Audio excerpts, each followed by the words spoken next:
T minus 1 minute.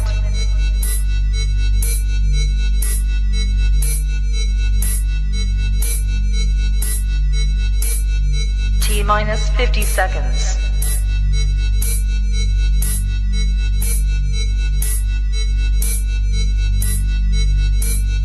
T minus 40 seconds.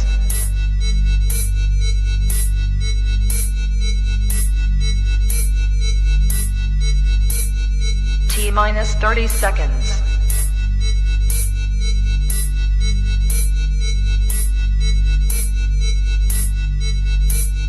T minus 20 seconds.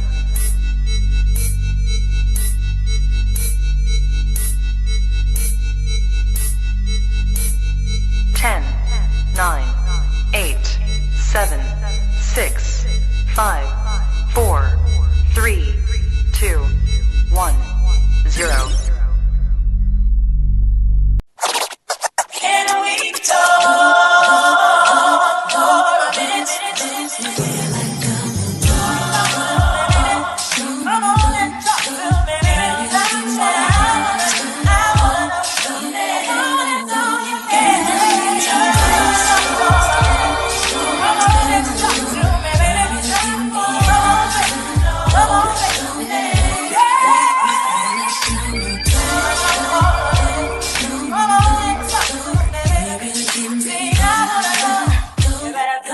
Come and talk to me. I really wanna meet you, girl. I really wanna know your name. Maybe this will help.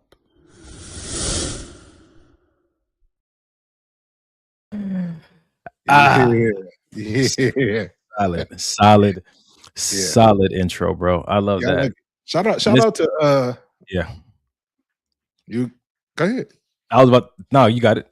Shout out to the real DJ Devious on Instagram, aka Carrie the Real, aka the founder of Maybe This Will Help the Podcast 5 years ago. He had a vision of his closest compadres getting together and just talking how we would talk in private settings, whether it's at the crib with one another, at the barbershop with one another. But he said, hey, what if this would help somebody in a relationship, in a situationship, in a marriage, and we could talk freely amongst ourselves, but also let others get a sneak peek into what some gentlemen that have gone through therapy, some gentlemen that have had some ups, had some downs in relationships, and could really just come together and share the things that have benefited and also not benefited us. And he decided that he wanted to get us on and share it with y'all. And here we are. And here we are, bro. That's good. I actually just got off FaceTime with him right before the show. I'm sorry to hear that. Yeah. You know that brother is always traveling somewhere doing his thing. So, ladies and gentlemen, one correction, bro. It's been 6 years. 6 years. You're right. God, dog. Yeah. 5 years was last year. Yeah. Come on now. 2026. Dang. Well, with that being said, ladies and gentlemen, we going up tonight, man. Welcome to another episode of Maybe This Will Help the Podcast, giving you that relationship talk you can relate to, the good, the bad, the alimony. This is season 6, episode 6. And hold on. For the culture and for K-Dub, who has been a solid viewer for the last 6 years, she asks, was that a new intro? And in that light, I say we play it one more time. I say we hit the intro one more again, brother. Can we talk for a minute?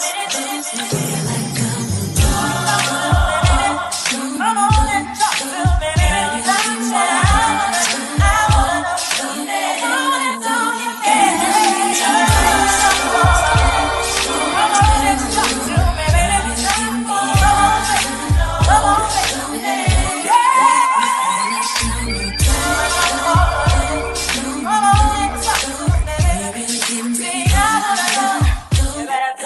Come and talk to me. I really wanna meet you, girl. I really wanna know your name. Maybe this will help.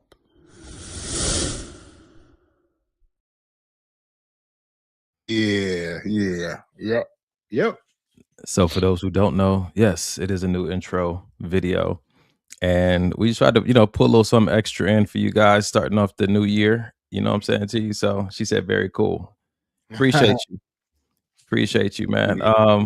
Real talk though. You know what I'm saying? If you thought that was cool, man, we got a few tricks up our sleeve coming up but until the rest of those tricks come up, check this out. There's our Cash App. So there's Off the bat. Listen, hey, brother, yeah. We've been failing to ask you guys to participate in this. You know this is crowdfunded. So if you want to donate to the cause, go to $ maybe this will help. $ maybe this will help on Cash App so we can keep this thing on the air. It's been 6 years and we plan to keep going. Ray said I need to copy that. Man. So let's see how we can get that distributed, man. Right. Until then, ladies and gentlemen, we're gonna do what we normally do, man. We're gonna get into this show, have some of these conversations. Oh shoot, actually, Mike, did you want to share your favorite part of the week?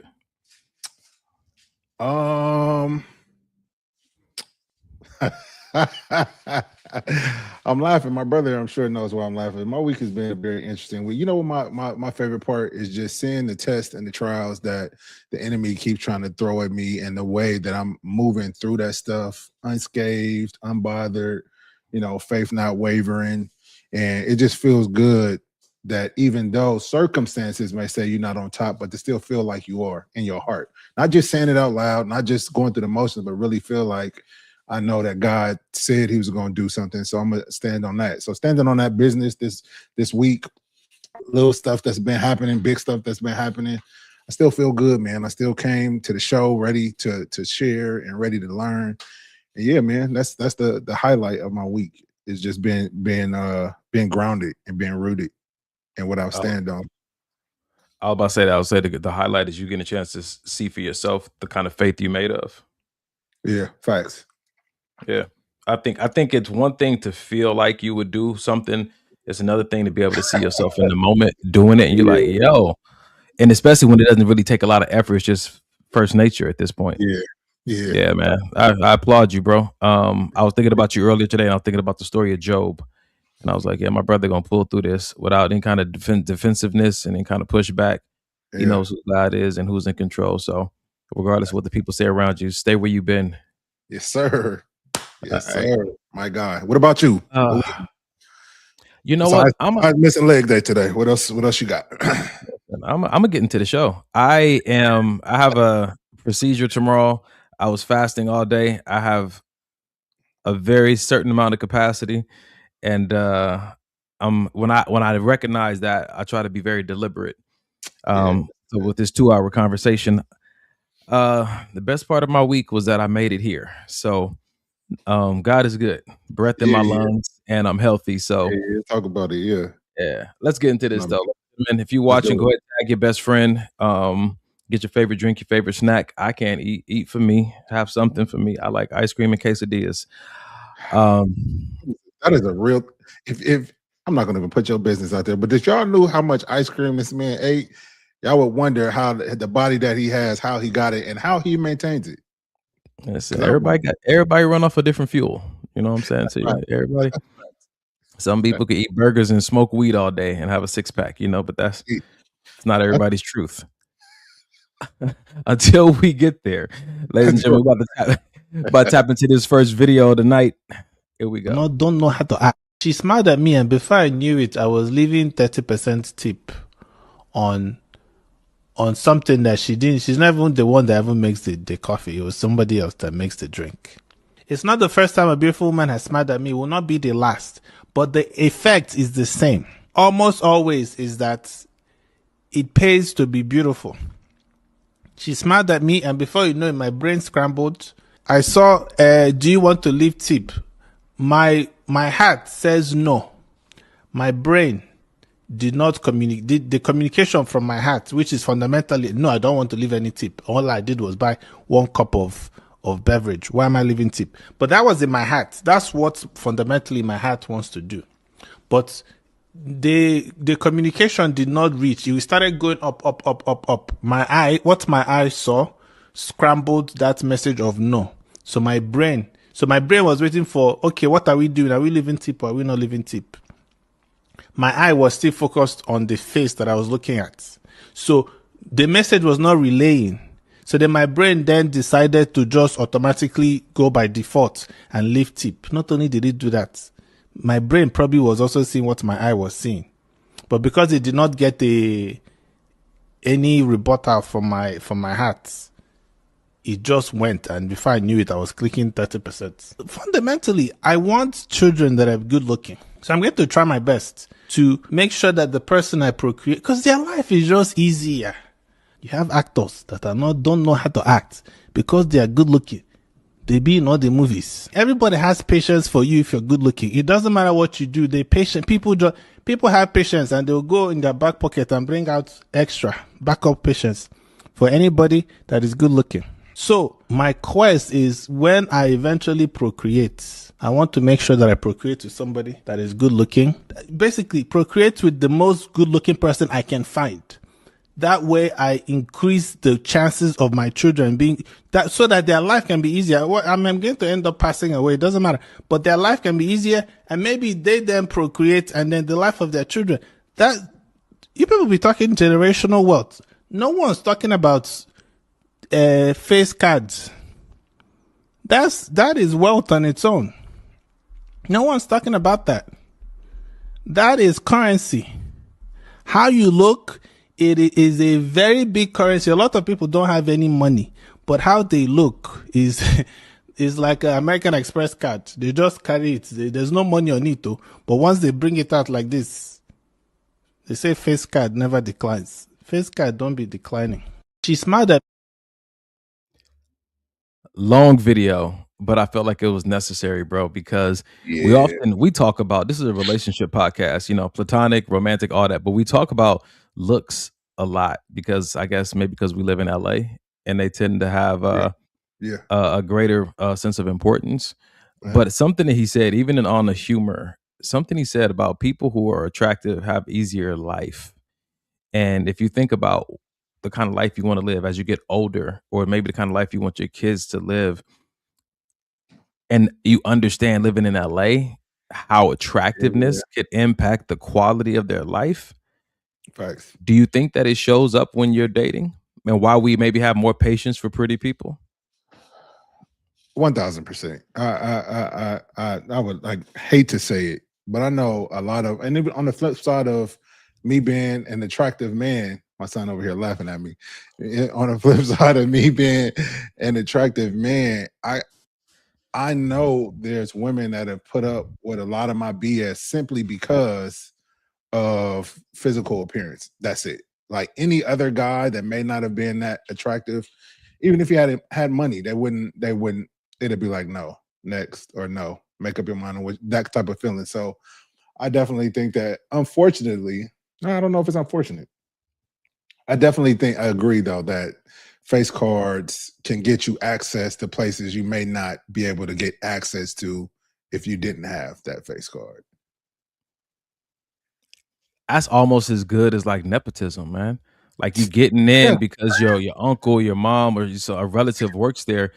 And I think that, people don't necessarily like it, but I don't think in LA especially, people may not like nepotism. They may not like favoritism based on appearance or attraction levels, but I don't think it's going anywhere. Yeah, I'd agree. In LA, I don't think it's going anywhere. I think it's going to continue to be the standard. I think it's going to continue to be people like nice things to look at. Yeah. And that's all it is to it. That's all it is to it. Let me ask you this though. On the flip side of that, you being an attractive male in Los Angeles, have you ever, I know I look good, I'm gonna use this to my advantage tonight, or I'm gonna use this to my advantage to get what I want because I know that I can, strictly based on the way I look? Have you ever used that card? Nah, bro. I mean, truth be told, I try to share this portion, but usually in most groups I'm in, I never get a chance to share it because they usually cut me off. But I do not think that I am attractive like that. So I would never even think of using that card. My card that I try to use is my intellect. Yeah. I try to use that as, okay, well, I'm smart, or I'm intelligent, or I can give good language to things. So let me get in here and use that to my advantage to try to get in the spaces that I'm trying to get into. Give me a chance to talk. I'm always with my hand raised until I learned that was also prideful. But Yeah, you know what I'm saying to you? Like, that's what's for me is for me. If I gotta try to manipulate myself into it, then I'm probably gonna regret it later. Yeah, I did. I definitely did, and I definitely regretted it later. So, brother, kudos to you for not going down the path that I went down. I didn't say I didn't go down it. How else would I know unless I had Fact. I kind of want to scratch a little. Wait, what we got? your mother, Oh, my Lord. mom. That is currency. Yes, that's exactly what I did. Look at my son. This is my retirement plan. Hey, come on, mom. I'm trying to live off of it too. Shit. Okay. Mom is on one tonight. Mom said, "Don't sleep with ugly people. Think about the kids." Oh, Lord Jesus.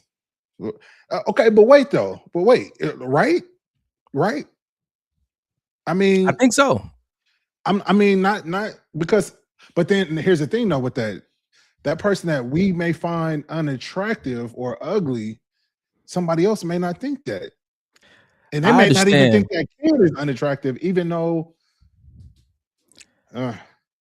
I understand that some people have their preferences, but there is often a universal pretty and a universal handsome. Certain features Yeah. that majority of people, if you walked into a space, like you said, they'll have more patience with you, or they're like, "Oh, you can Yeah. stick around," or if you're taking a group picture, well, you come to the front, Yep. something like that. It gets you into certain spaces.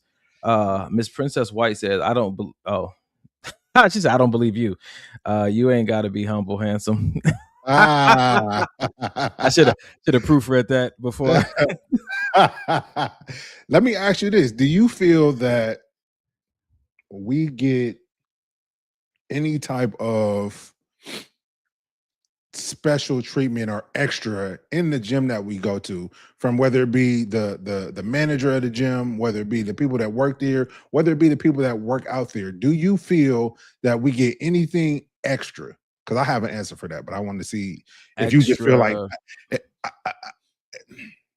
even if it's conversation, even if it's the manager just coming up and talking and telling us he wants to take us to this place, or somebody, one of the other guys, I got a restaurant, I want you guys to come down and try to. Do you I feel don't that? think. Go ahead. I would say I don't think we get more than we deserve. I think that we contribute to that gym. I think that we go out of our way to make sure that facility is what it is. So I think that the attention that we get is warranted. All right, I like that. All right. Okay, so what I was saying about scratching the surface, if you don't mind, if it's a conversation you don't want to have on the show, Oh, tell me. God. But I feel like it's okay because you've talked about it openly on other podcasts. Let's do So it. you being a male exotic dancer, a former male exotic dancer, Got you. to get into that field, I haven't been in the field, but to get into that field, how did you say I want to be a dancer if you didn't think that you were attractive enough to, gain that kind of attention? So it's cool that you say that, right? So we have to look at attractive and move beyond the face card, because then there's Okay. the body. Yeah. I for sure knew I had the body. My man. For sure knew I had that part. Yeah. I didn't give that much to the face, but I for sure knew I had the body. In high school, I would take my shirt off all the time. It was hard to keep a shirt on me. So in that industry, like, I tried to do modeling, acting, and I didn't get the callbacks.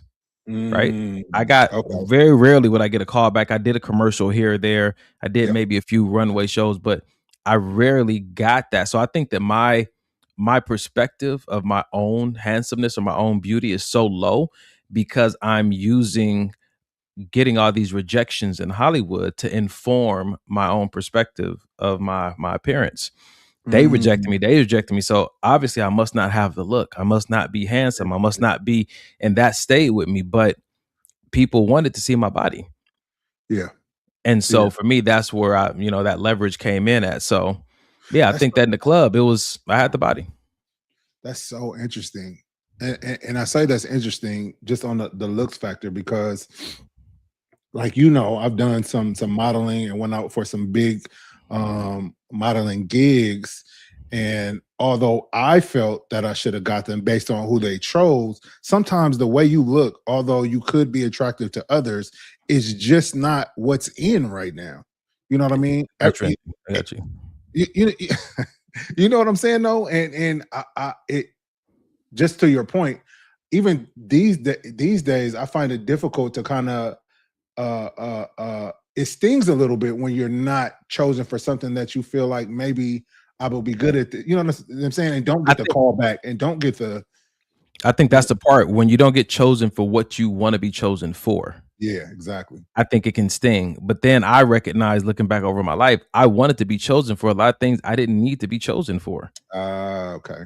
I wanted to be chosen because other people were being chosen, and it looks like, oh, that was working out well for them. It was a status upgrade, a social status upgrade. But honestly, did I need that? You know what I'm saying to you? Where do I need to be esteemed? Where do I need to be affirmed? Because honestly, people can start using compliments to manipulate you if that's what you're hinged on. Man, don't I know it? Don't I know it? Yeah. But like you, like, so that's your thing, fashion and modeling and stuff like that. You already know me, when it comes to clothes and trying to get dressed and stuff like that. Like, get that man a good pair of shorts and a good t-shirt, you're good to go. With some slouch socks. Yeah. Or just the shorts and some sand.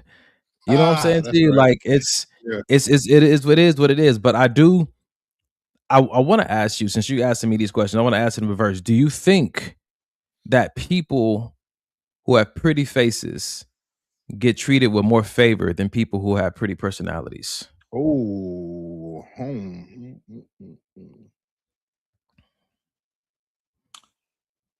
I think I think up to a point they're neck and neck. Okay. You know what I mean? But I think that the face card is gonna win.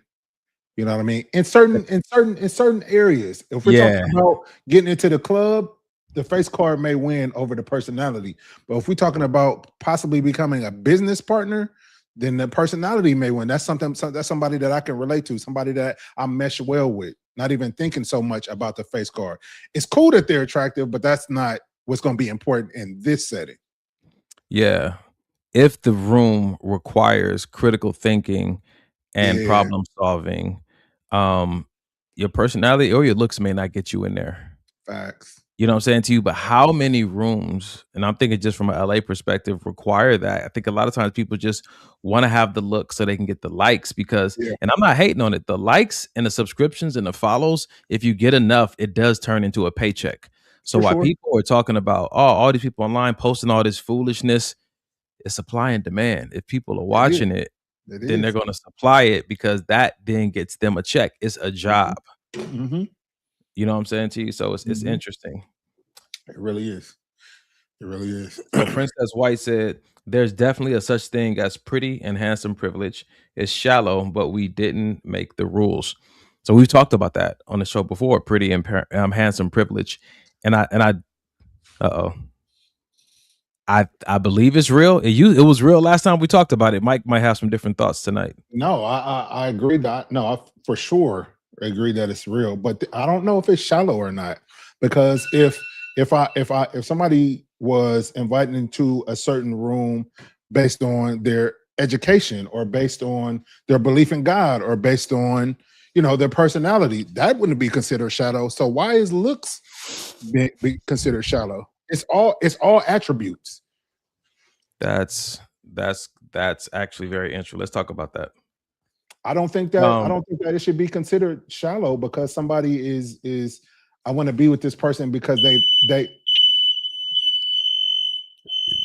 Mike got all the alarms going off over there. Cell phones, smoke detectors. But I'm proud that he actually has a battery in his smoke detector. You know what I'm saying? So while I'm on here talking to you guys by myself, let's get into this. First question is, do I think that pretty privilege, or what is it? What was the question? Pretty faces. Do I think that pretty faces will get you more favor than a pretty personality? I think that, like Mike said, they'll start neck and neck. I think pretty personality will get you further than a pretty face will. And to give, I guess to unpack further, I mean that I think that it will get you further into the depths of a relationship with somebody or more into the intricate parts of a company. I think when you have a face card, it's a great introduction. It'll get you in the room, but it won't necessarily keep you there because people can only look at you for so long.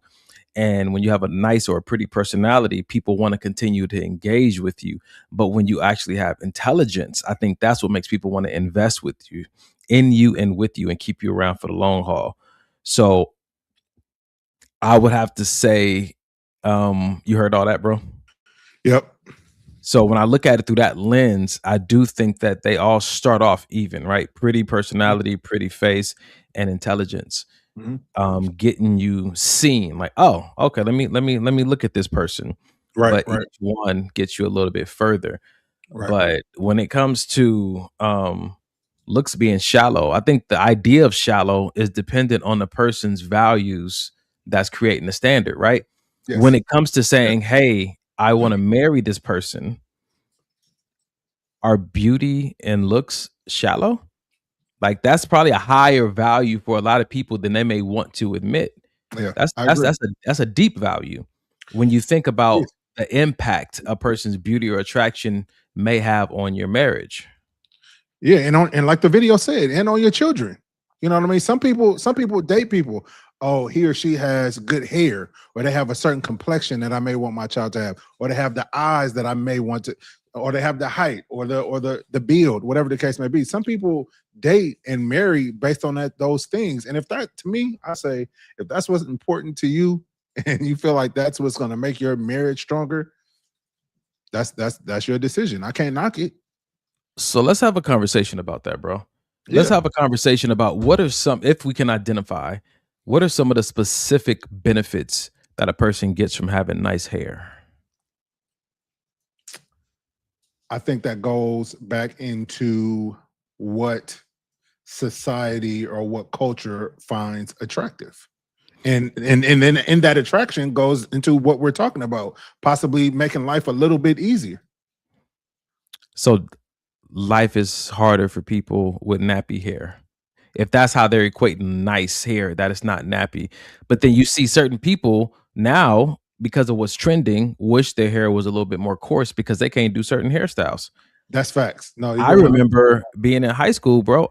There's certain girls that didn't like me because my hair was what it is. Yeah. Yeah. Nah, I feel that. Now but I think that like when we were younger in school, somebody calling you nappy headed was a complete insult. It's not as accepted as it is now. So imagine, you're a young kid, young boy, young girl, always been called nappy headed and looking at it like it's something negative. That does something to you. So when you get older and it's time to date, I don't want no nappy headed dude or no nappy headed woman because I've been told all my life that was something negative. So what's No, attractive? why though? What is it? What Here. makes it so negative? What is it that you feel like is going to be a disadvantage because you or your partner have coarse hair? At the adult age, nothing about it is, but we're talking about being fed Yeah, that since you were younger. yeah, So now it's yeah. like, oh man, I wish my hair was straight, or I wish my hair was wavy, or whatever the case may be. That's why I feel like that's why we got women and men nowadays wearing wigs with straight hair. Your hair couldn't be that curly if you pray to God for it to be that curly, but you'll go buy a wig, you'll go get something done to it to make it look like it is. Why? Because a lot of times the way my hair is, whether it's nappy or coarse, whatever you want to call it, is not seen as attractive. Okay, so I got you. So here's shoot. I'm trying to mark all this stuff. Here's a conversation I want to have. If we're talking about beauty and beautiful people if we're talking about beauty and beautiful people having a prettier or easier life, Right. we have to bring into cosmetics. Yes. We have to bring into cosmetic surgery. We have to Yes. bring into body alterations, all of it, because you're altering your appearance. And I'm under the belief that it can make life easier because people are gatekeepers. Yeah. And Yeah. if people are gatekeepers, what you want from the gatekeeper is to give you access. But before you can get access, you got to get their attention. And I Mhm. think that looking a certain way gets the attention That's of the good, bro. gatekeeper.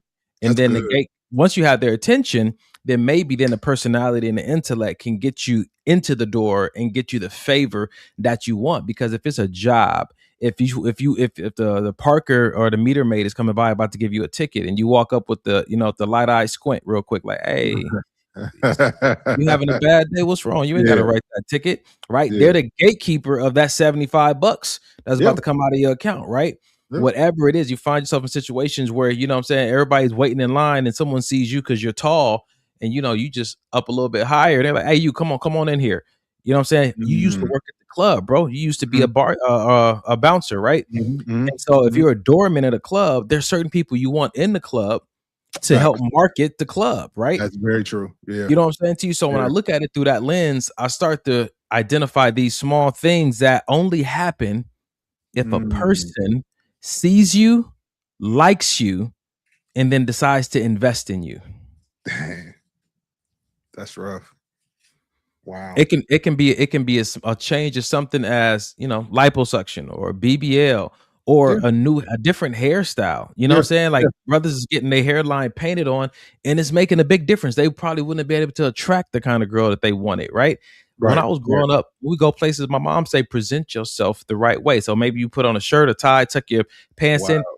It's the same thing, right? You're trying to present yourself so that whoever the gatekeeper is will find you, will see you, find favor with you, and want to let you into the thing that you really want. That's good. It's good. Yeah. Yeah. This is interesting. It really is. Ali said, you're absolutely correct. The amount of take me out the friend zone text I've had since Thursday eyebrows upgrade has been wild. So I don't know if you've seen Ali. She had a birthday, but she got her eyebrows done. Yeah. So Yeah. she's one of the reasons why I fuel this conversation today. And I won't get into the specifics of what me and her discussed, but something as small as the eyebrows. I know a few women who've got their eyebrow like permanently done through the tattooing or the makeup, and not only does it make your life easier because you don't have to spend 30 minutes on them every morning, but it does create a certain kind of dynamic or appearance on your face that's now yours, right? Yeah, you got to get touched up once every year or 2 years or whatnot.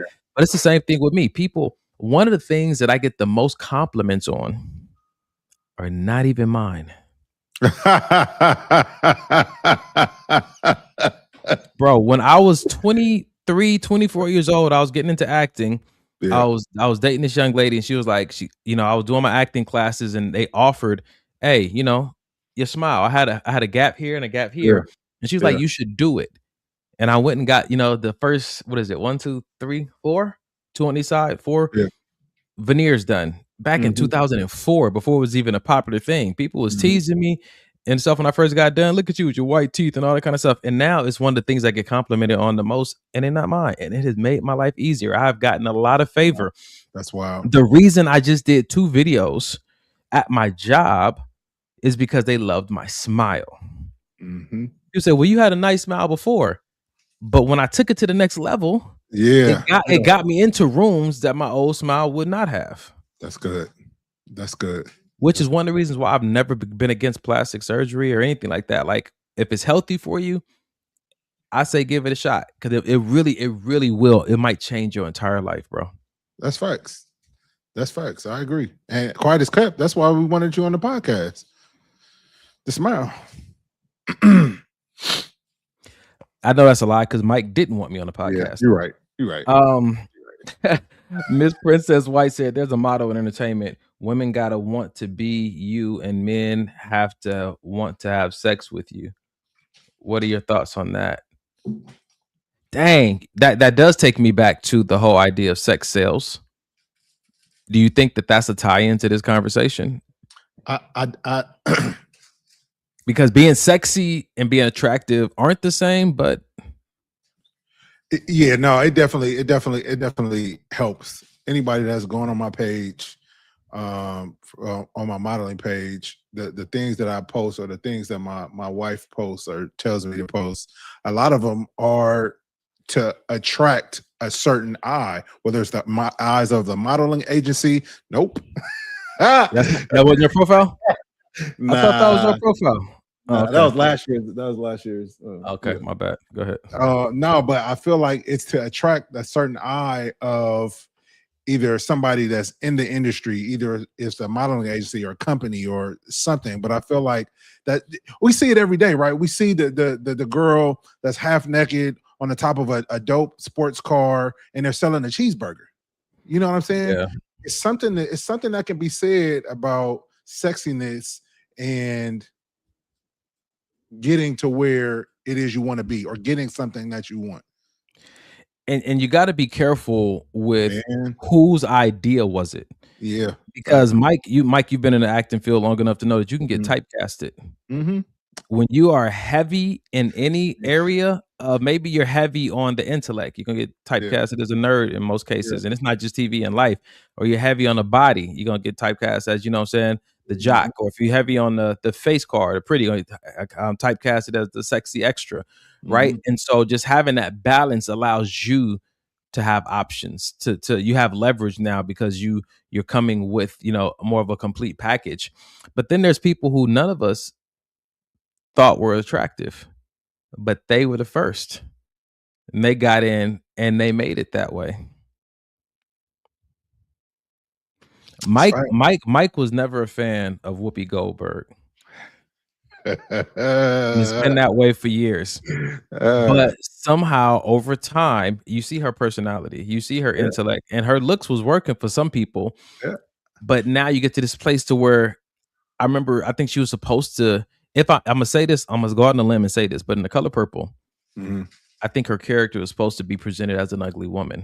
Right.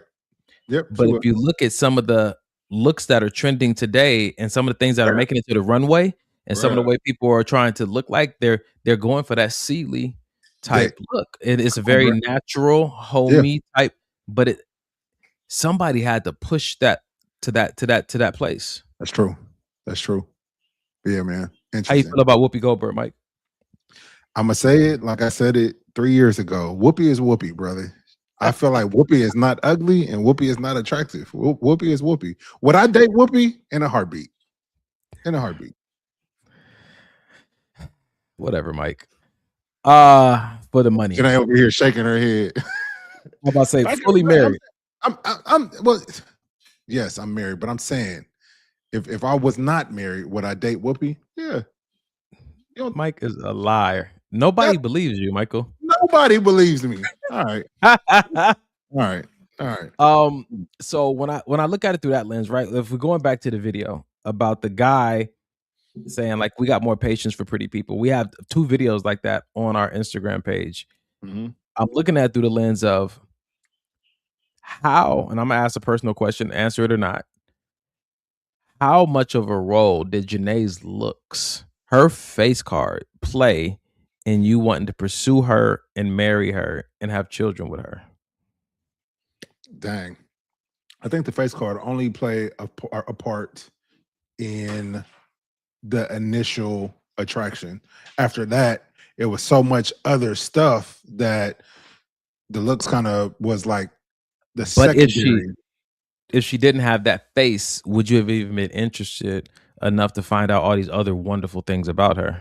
I don't know why my family tonight is so invested in this conversation. Then I'm over at the refrigerator talking about no. Golly. Yes. Yeah, no. Okay. Okay. So let's unpack that. that. So there is a potential for, because something is not packaged the way that you want it, you might miss out on the gift of it. Yeah.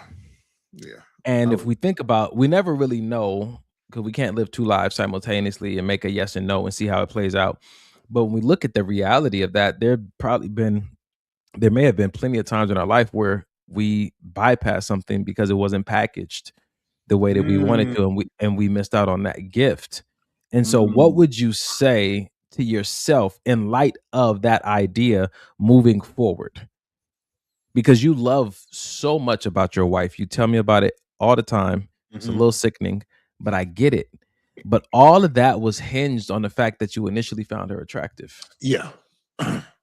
So me finding her attractive and pursuing her based on initial attraction is not to say, because we met through business. So it's not to say we couldn't have became friends, or we couldn't have even went out and hung out. You know what I mean? If she was not attractive. So I don't feel like That's the good. only way you can miss out on something is if you're trying to avoid it. I'm That's not good. avoiding anybody because they're unattractive to me. That is really good.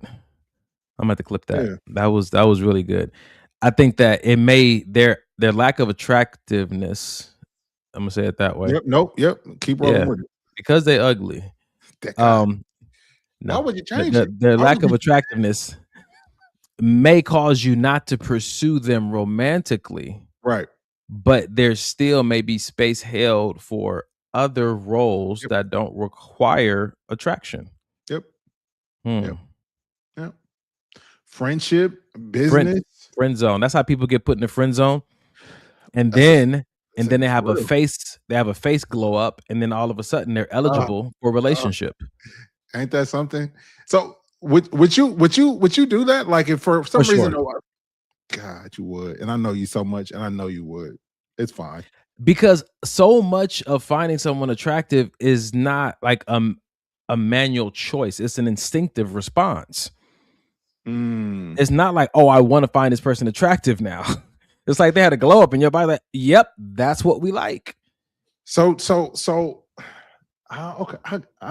okay. Maybe I just can't see it because I'm of the mind. I'm more so of the mind of if I'm not attracted to you now, and I do whether I get in the gym, my body get right, or somehow That's wild work.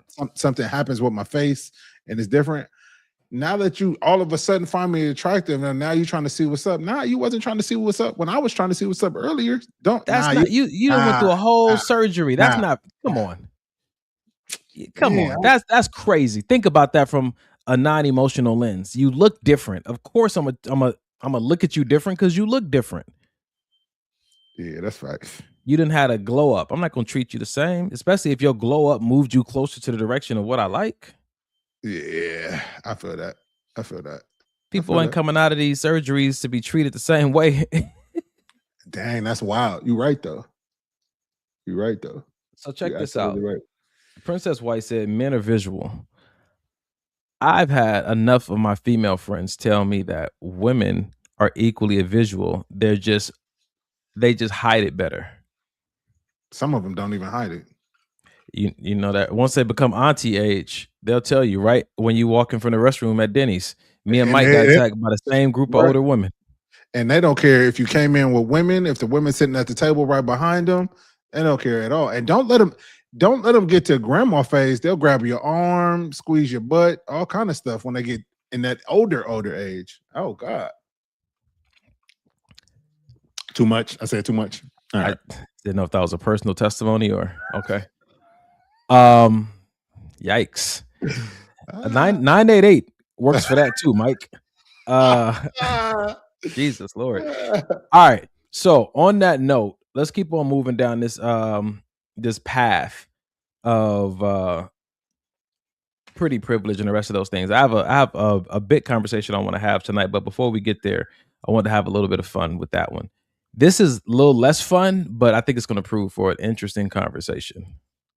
So I just read a question, and it said, do you think it's necessary to delete your ex's photos when you start dating someone new?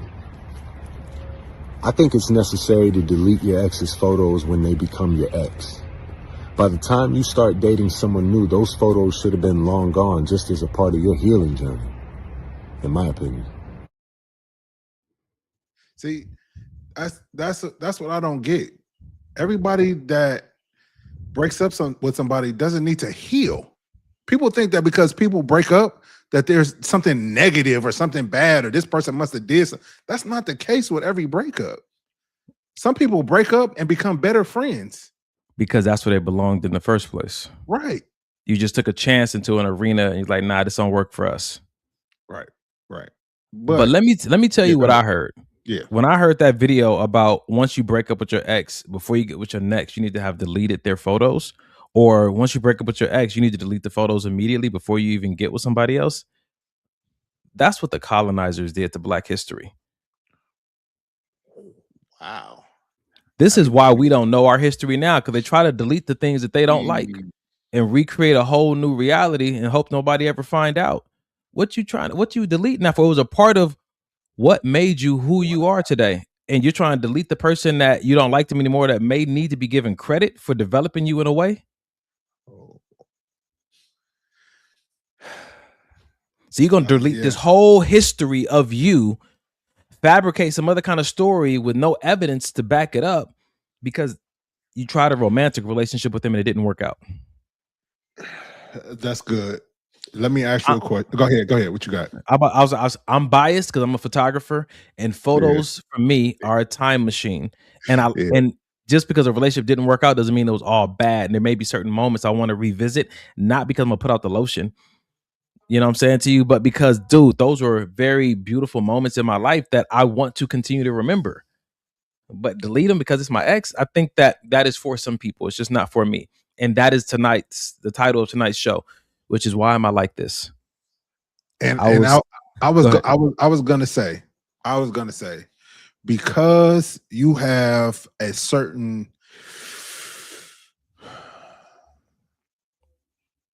purity when it comes to relationships with women, I would go out on them and say, I feel like you can make that distinction between this is a memory and when I see her, now I'm going back down memory road, wishing that I could still be with her. Now I'm gonna call her and see what she's doing. And I think that you're the type of man that can make that distinction of, oh man, I remember this time in my life, and then keep it moving. You know what I mean? Every guy can't do that, brother. Nah, I got you.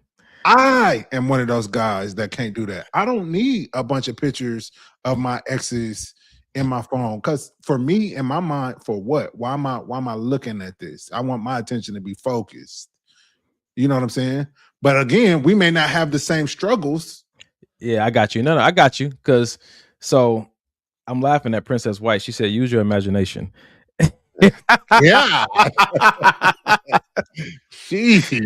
So for me, when I hear someone say, I don't need photos of my ex in my phone, I'm like, cool. But if I went through your phone, will I find photos of your fantasy? Somebody you ain't never met before, somebody you may want. If I go online, will I find you liking other photos of women that you've never been with, but you may like? To me, I'm wondering, what is the difference? If we're trying to protect the man's fantasy or his hormones or keep him from operating in a nefarious way while he's in a relationship, then I think that conversation goes beyond photos of your ex. It has to go into other areas wherever you feel tempted.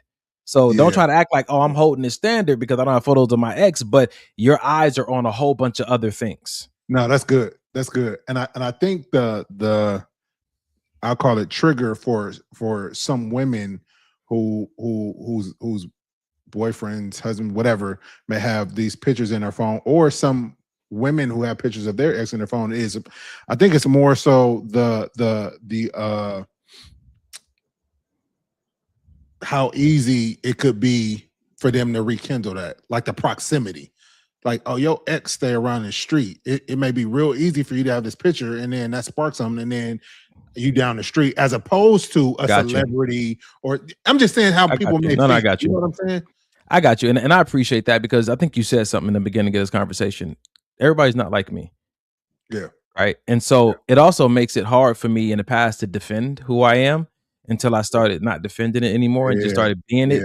But before we did tonight's show, I was FaceTiming with Carrie, and I said, Carrie, what should tonight's show be called? And he said, why am I like this? And he was just joking. We'll move. He's like, no, that's actually a good topic, because he was like, why am I like this in relationships? Sometimes when people are in love, they tend to act a little differently than when they're single. For me, people that I date or I like have a hard time understanding some of my philosophies, like once in love, always in love. Or excuse me, once I love you, I always love you. Not in love with you, but once I love you, I always love you, which ultimately means I want the best for you. If I've ever told you I love you, I forever want the best for you. So when someone say you love your ex, if I told her I loved her, I still love her. Does that mean I want to have sex with her? Does it mean that I think we should procreate? Do I think that I want to? No, it doesn't. But I understand that because I had the mom that I had, the upbringing that I had, the experiences I had, the mindset that I have, that I think about these things in a very different and pure way. But if someone's not willing to get to know me like that, it will definitely look like I'm playing games, like I'm trying to have something on the side, like I'm trying to be a player, because I exhibit all the behaviors that the society is saying don't date a dude who does. those kind Yep. of things. Who talks to their ex? Yep. But I think there's a certain amount of, and you can probably attest to this. I think there's a certain amount of freedom of just being yourself and allowing the people that are supposed to be there, whether it's romantic, whether it's friendships, whether it's family, to be in your life, and then the people that are not, they'll just fall off. But I feel like, Yeah. when you try to change yourself to fit into what other people feel like you should be, or how you should react, or how you should come about relationships, I feel like that's when you do yourself and the person that you want to be with a disservice. Yeah, and I think that whenever I've been in a full blown relationship where I was like 20% of myself. Well, let me say it this way: I believed, and it appeared to me that 20% of my authentic self was welcome, but the rest of it needed to have some customizations. And I believe you and your wife called me out a few times, Yeah. and I was doing accommodating things because when I'm in love, or when I love someone, or when I'm in love in a relationship, even if I'm just before we get to the ring and everything, I just want to make that person's life as easy as possible. And I'm already willing to step into certain sacrifices. And I think you had to remind me that, dude, that's great that you love like that, but that's reserved for your wife, Yeah. not for your fourth date. Yeah. Because you told me that I have a tendency to romanticize, that I'll something hits my eye and I'm like, oh yeah, like we gonna have matching outfits on our second date. And I'm about to, get you added to my gym membership and let me go do X, Y, and Z. Oh, you okay? I could come over. I need to fix that for you.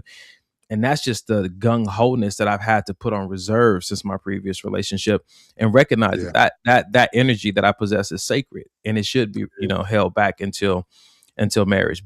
But I digress. Let's get back to these photos of the exes. Let's get back to every ex that you ever had been in your phone right now. Let's talk about it. Listen, I have photos, right? So what's the difference between now, when me and my ex went our separate ways, I did take off all the photos of us off my Instagram. Why?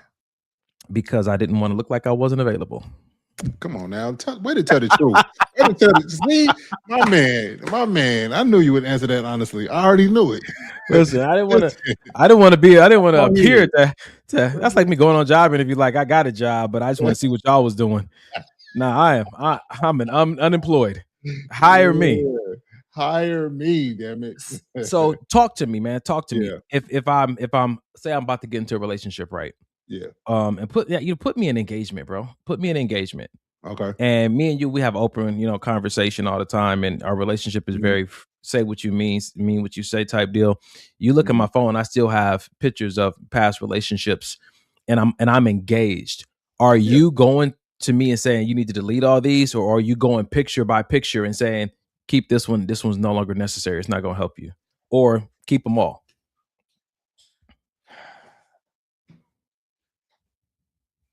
I don't think that's fair because I know the kind of person you are, and I know. So yeah, deal with me. Oh, well then, I think my question is, or my statement even would be, if you feel like you need them, keep them. If you don't need them, then why you got them? I could 1000% hear you saying that. I can, and that's what I thought you would say.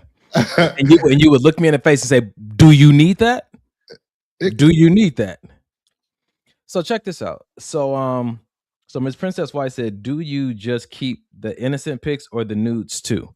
And I'm happy she said that, right? Because anybody who knows me, and it's looking at me, it may be hard to understand. Even knowing I was a male exotic dancer and everything, it's hard to understand when I tell you my entire life on social media, I've gotten one inappropriate picture. And I mean from AOL days, bruh. This is 2004 or 5. I don't get sent nudes. Wow.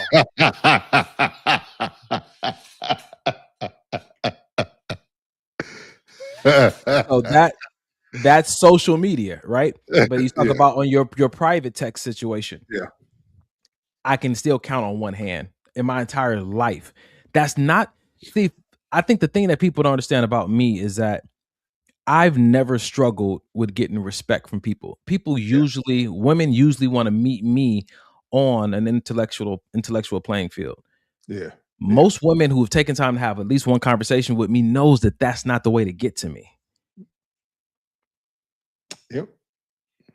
And so I don't have those in my phone because they haven't been sent. And so to answer your question, it is the innocent pictures. Maybe it's me and them together and we were doing something, or it's a moment that meant something to me. But ultimately, to go back to my own question, because I did this in one of my last relationships. If my fiance found a problem with any of the photos, they're being deleted on the spot. There it is. I remember one day I was sitting in the car with my ex. This was a few years ago. And she kindly and gently, softly expressed to me that some of the photos that I do as a photographer made her feel disrespected as a girlfriend. She's like, I'm not asking you to do anything. She said, but just, and knowing her background, her culture, I could understand. And again, knowing the way that I was and still am, that I'm trying to reserve, I said, damn, for real? I don't want you to feel that way. Not really giving her more ownership of those feelings. I took probably more ownership of them than I should have. But I said, let's go. Opened up the app. I said, which ones? Just say yes or no. I deleted everything she said no to, and the ones she just kind of paused for a second. I don't want you to feel any type of way about, and you know how much I love my photography. Yeah, I do. But there comes a point to where I shift, and my responsibility now becomes stewarding your nervous system, your mind, everything. Even though that's your premier responsibility, I'm partnering with you. And sometimes I do it to a fault, which is why I have people like Mike that I check in with to help me stay balanced. Is there a point where stewarding needs to be halted? Meaning, am I stewarding your own insecurities that you should probably deal with? You know what I mean? Like, is there, with the situation you're talking about, is there a conversation of why does that bother you? Or is it just, you said it bothers you, they're gone?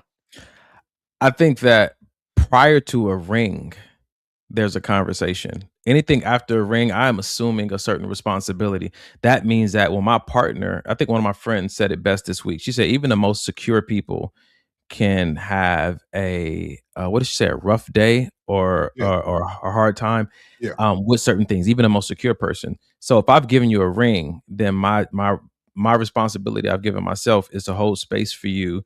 And if that's how you feeling, like I'm partnered with you on whatever it takes to get you back to homeostasis, back to, level playing ground, right? But prior to that, I think that's what I had to work on. Like the conversation is, oh, why does this bother you? And what's going on in your mind and how are you translating this? But I feel like I just recently learned that, up to maybe a year or two ago. I got you. Yeah. Miss Princess White said, would you keep them if you had them? No. What is that? I don't understand the question. The nudes. Oh, would you keep them? If somebody sent me nudes, would I keep them? I mean, it's in the generation we live in. People are, you online, so it's all cap. That's fine. I'm just going to answer honestly for the people who know me. For what? Yeah. Yeah, no, I feel that, bro. Yeah. I feel that. Yeah. All right. Let's see. Oh, my sister's on.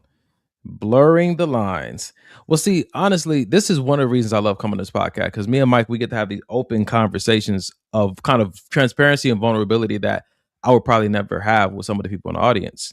Mm-hmm. But they get to see me have it in a safe space with someone I trust, and they get to see how you work through a process, right? Mm-hmm. I think that's healthy for this generation, because ultimately we sometimes live in this space where if we don't like what somebody does, the first thing we want to do is change them, not understand them. Mm-hmm. And I think that curiosity is one of the greatest evidences of love or care. Mm-hmm. You want to say, oh, why is it that way? And not from a, why do you do that? It's more of like, I want to understand you better. Right? Because even when you try to understand somebody better, sometimes they understand themselves better in that conversation. And by the end, you guys end up agreeing, like, dang, you are right. I never really thought about it. I never had to say it out loud. Yeah. But when you lead with trying to control or challenge somebody, like I've had people I met for like the first time, and I'm sharing intimate details with them about my life, and they'll interrupt me and be like, I want to challenge that. I'm like, nigga, I don't even know you. You don't even know me well enough to challenge nothing. Stay curious, my nigga. Relax. I want to challenge that. You ain't got access to challenge. What's your last name? I want to challenge that. I want to challenge the fact that I don't know your whole name yet. Slow down. Like, you know what I'm saying? But I've learned that when people approach me that way, it immediately lets me know where they stand. And I'm like, oh, it gives me the opportunity to say, I would have loved a little more curiosity in that moment, but because that's not what we got, you know, let's discuss if we need to have continued communication. You're such a good guy. Bro, my piece is too important to me, and I actually love who I found out that I am. And for people who, you ain't got to love me when you first meet me, but if you don't even want to get to know me, you want to mold me into what you believe you want from me, then I have to learn how to meet that with some boundaries. Yeah. That's All right.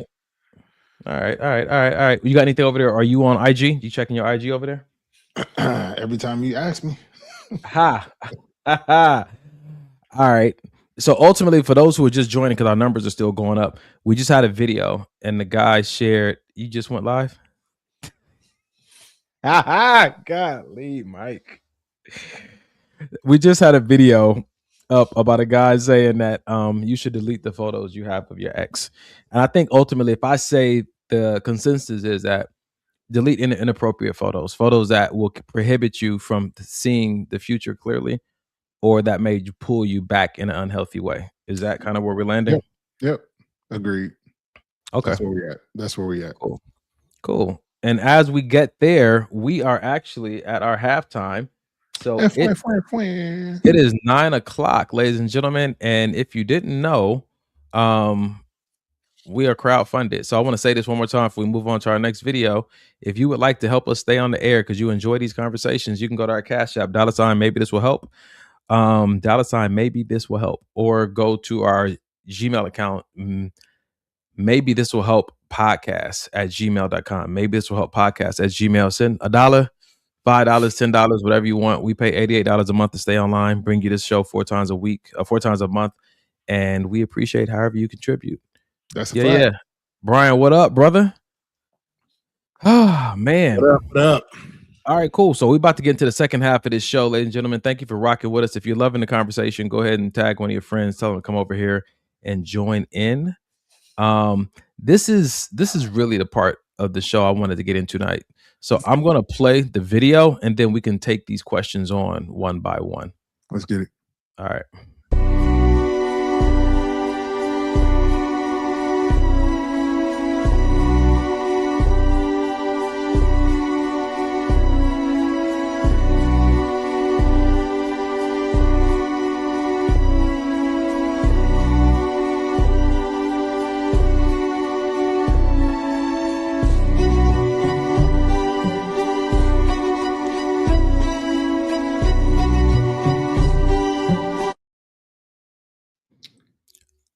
All right. So did you see when I sent that to you? I did. All right. So ladies and gentlemen, oftentimes we will on this show have what are some good dating conversations to some dating questions to ask, some questions to ask when you're dating. And I think this list of questions really struck me as something that we need to discuss because they may be the kind of questions you can ask to one of people's biggest pet peeves to keep you from wasting time. Mm-hmm. 2, another big pet peeve to keep you from being fooled by someone's representative. Mm-hmm. And 3, give you a sooner indication of the potential that might be there. Yeah, that's good. Yeah. So I'm gonna pull up the Candace said good night. Thank you for joining us. Amber, I know you couldn't see them. I'm about to post them up right here, right now. So let's go through this first list real quick, Mike. So, right, which do any of these jump out to you that you want to discuss? What are you genuinely looking for right now? What does taking it slow mean to you? How do you know when you want something serious? What would make you stop talking to someone immediately? What would make you pursue someone more intentionally? So for me, if I'm thinking, the dating world, if I'm even thinking first date, that first question is, that could make or break whether we have a second date, whether the date ends right here after you answer the question. Because if I'm asking you what are you generally looking for right now, and you say I'm just looking for somebody to have sex with, or you say I'm looking to get married within the next 2 weeks, these kind of answers could give you an exact idea of if we need to go any further. We might not need any more of these questions after this one is answered. Let's just do a quick prerequisite check, right? All right. I know that I've said it and I've heard other people say it, that how do we trust people to be honest? I want to start by saying, if you don't trust someone to be some degree of honest, then why are you on a date with them? Yeah. Dang. If a date is about collecting data and you don't feel like you can trust this person to be honest, then if it appears that they're ineligible to be in that environment with you. They're ineligible for a date. And it may not be nothing to do with them. It's the fact that you just can't trust them. So they could be honest with you, but if it's already set up in you that I don't think I can trust this person, no matter what they say, it's fraudulent. So what's the point of even going on a date? And I to second that and then piggyback on that, and even not if you don't trust the person. Some people just have trust issues in general. Some women just can't trust men in general. Some men just can't trust women in general. So in that case, maybe until you get that figured out, you just don't need to date nobody, not just this one person. You know what I'm saying? Because sometimes it ain't just the one person they don't trust. Sometimes You don't need to be, species. I don't trust humans. Got you. So I like this one, bro. What are you genuinely looking for right now? You think that's a good, like in a talking phase, right? I think that's what the video was about, right? Was it even?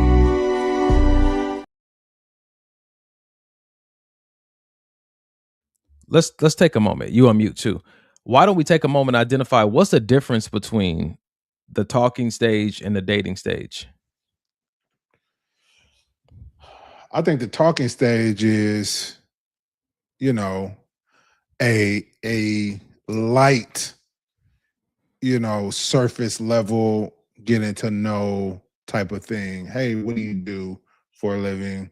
That type of deal. When we're dating, I think that's where the more intentionality comes in, the more serious, in-depth conversations come in. You know what I mean? In talking phase, we may not go out. We may just text. We talking. Yeah, we talking. That's all we doing. You know what I'm saying? That's how I see it.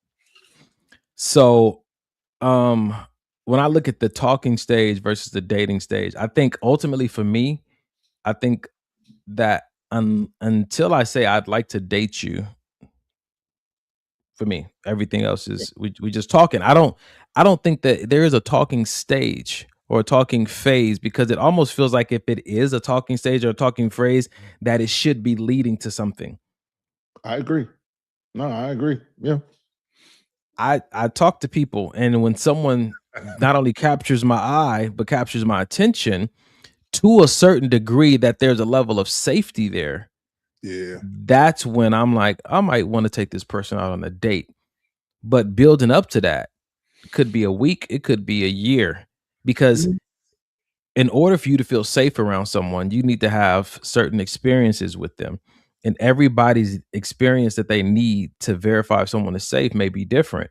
You know what I'm saying to you? So if you only, if you don't really have certain conversations with this person or not in certain rooms with this person, you may find them attractive, but never feel the urge to date them, because one of your prerequisites is to feel safe around them. Definitely. I think one of the things that I use when I find someone attractive, and the idea of, I wonder if I could date this person, I usually share I'm vulnerable about something that's happened to me in my life and see how they respond to it. Is this a big something that's happened? Or is just anything that you think may strike a nerve or get a reaction? No, it's a big something. Like it's a deeper level something, maybe. Yeah. Okay. Without saying it. Yeah. Yeah. On the air. Okay. Gotcha.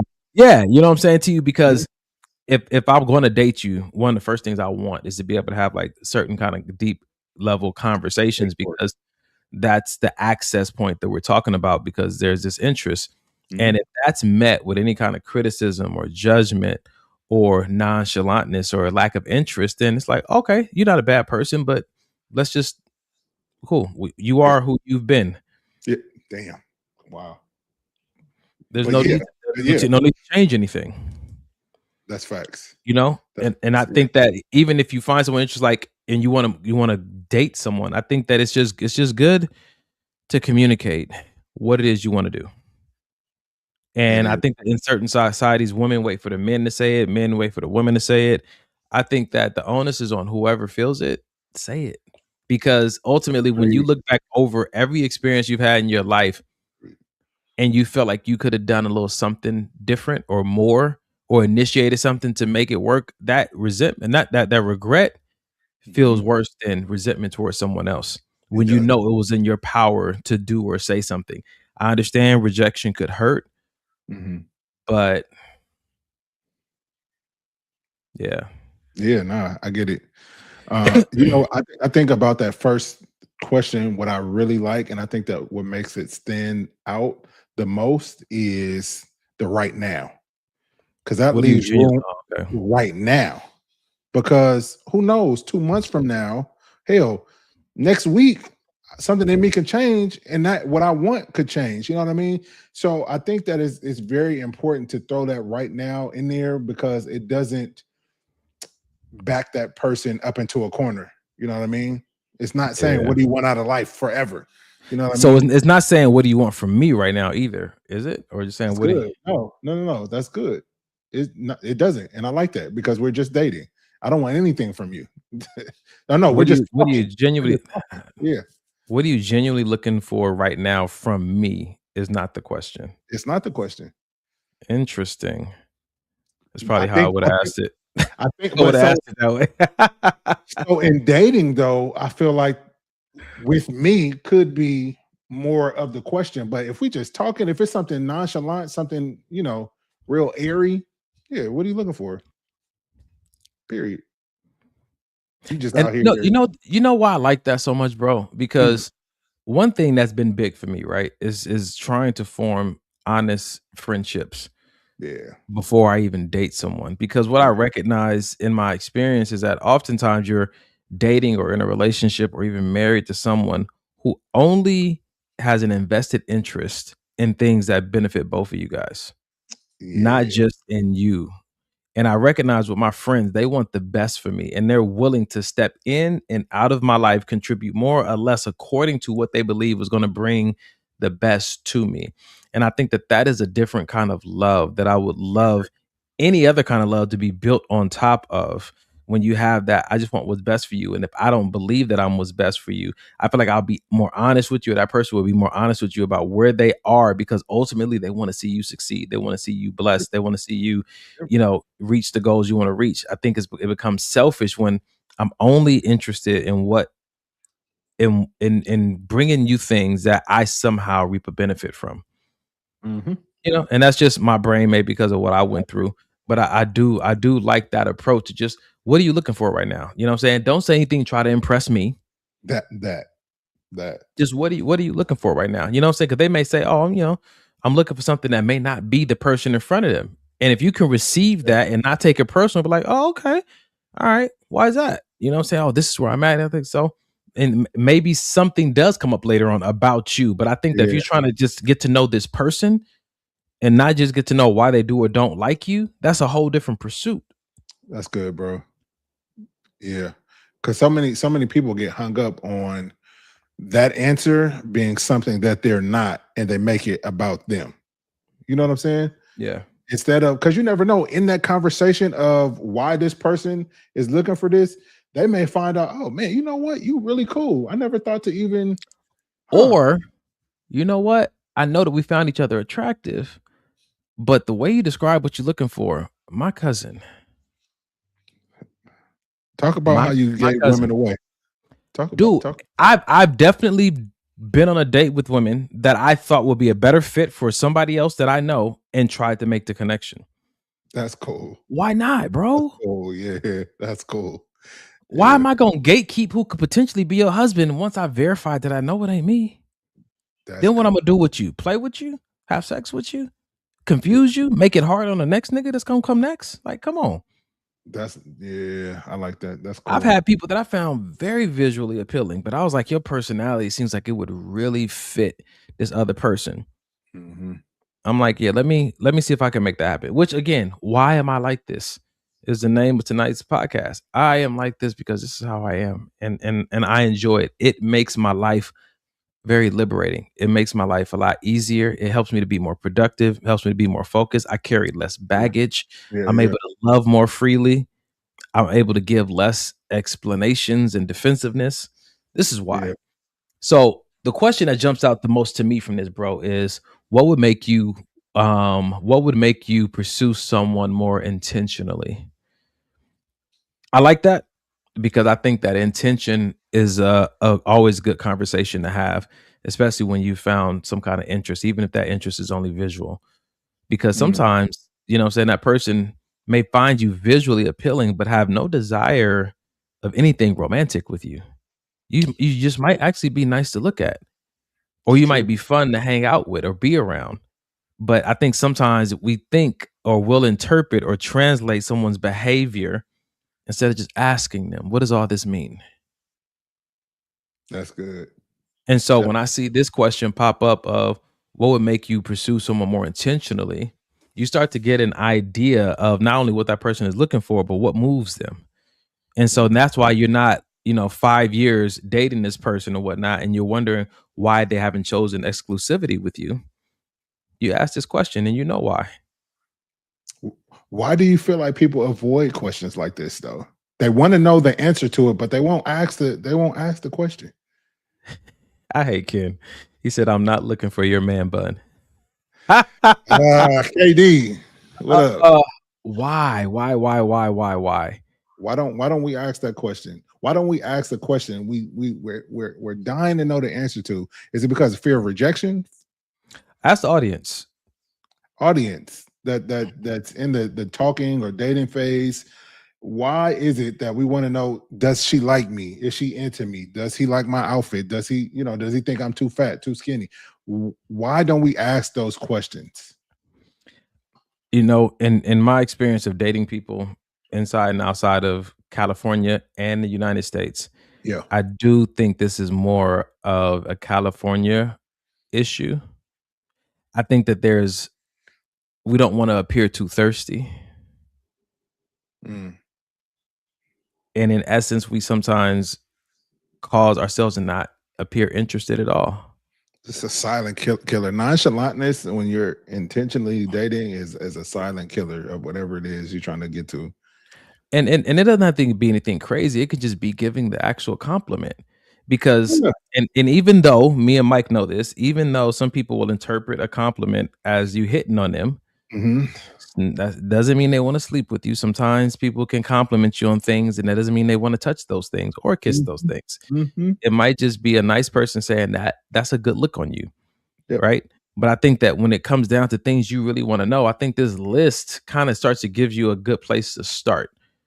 Yeah. How do you know when you want something serious? Yeah, I think like this question a lot. I think somebody in the chat, Ken said you don't want to know the real answer. Why not? It might be the yeah. Well, why? So check this out. McJellen went through and she did some of this for us. She said, "What am I truly looking for right now? I'm looking for my best friend, someone who understands peace and does his best to maintain a positive environment. Someone who is pursuing to truly live life as a son of God, who was unwaveringly honest, who was unwaveringly. Am I saying it wrong? Unwaveringly honest. Look at that. Sound it out. Someone who leans on the Lord and is pursuing deep intimacy with God, a protector in the physical and spiritual, someone who has integrity, grit, respect, emotional intelligence, accountability, humor, wit, who walks in humility and runs." So there's more to be said there. So real quick, fellas, if you feel like you fit this bill, what we like to do, and maybe this will help the podcast, we like to bring people what together. We like to do? What me and my brother Donovan like to do on this podcast is bring people together. So fellas, if you feel like that's you and you're honest with yourself, like, those are qualities that I may possess, go ahead and hit up AJ. Nice lady. Great lady. That's it. Never met her a day in your life. Don't try to use my reference because I've known her for 5 years through the podcast. Wow. She is a nice lady. I've met her in person. She's very sweet. And she has shared a lot on this podcast. So I feel like I do know her to a certain degree. But when I think about this, bro, that question of why do people, oh, here we go. Vicky said, I believe fear keeps us silent. Does asking them make me seem dehydrated? Is their answer going to be what I want to hear? Dehydrated is crazy. Uh, Yeah, that's wow. Amber said, I won't find a man in LA because honesty is the top of my list. yikes. Yikes. Ken said, people ask a question, they don't want the real answer. You want to hear what you want to hear. This is interesting, bro. I think that as we do have certain conversations like this, sometimes people find out that they're really not ready to date. Yeah. Yeah. I think they're ready to be taken to nice places and hang out with somebody. And, you Mhm. know, and that just goes back to my own definition of dating. People can have their own definitions of it. You know what I'm saying? I get that. Mhm. But I think that the way I will rephrase that is, are you ready for what you really are looking for? Are you ready for what you want? And ready doesn't just mean like I'm willing to step out and do it, but like Right. McJellin said, like I'm able to give language to my own feelings. Mhm. Are you able to answer these questions before you make it a requirement for somebody else to answer them? That's good. I like this. What else we got? What would make you stop talking to someone immediately? Definitely sounds like a deal breaker or a red flags question, which I enjoy those. Yeah, those are also good. And those are fun. Those are fun. You can have fun with those. So much of the dating experience can be fun Yeah. if it's not if you're not intending to get this person to answer the way that you want them to answer. There it is right there. If you really want to get to know someone and you don't even have to have a second date, it can be a good time to just hang out with someone you find interesting. Yeah. But if you find them more than interesting, say something. Gotta say something. And fortify yourself, because the answer you get back may not be what you want to hear, but how will you ever know?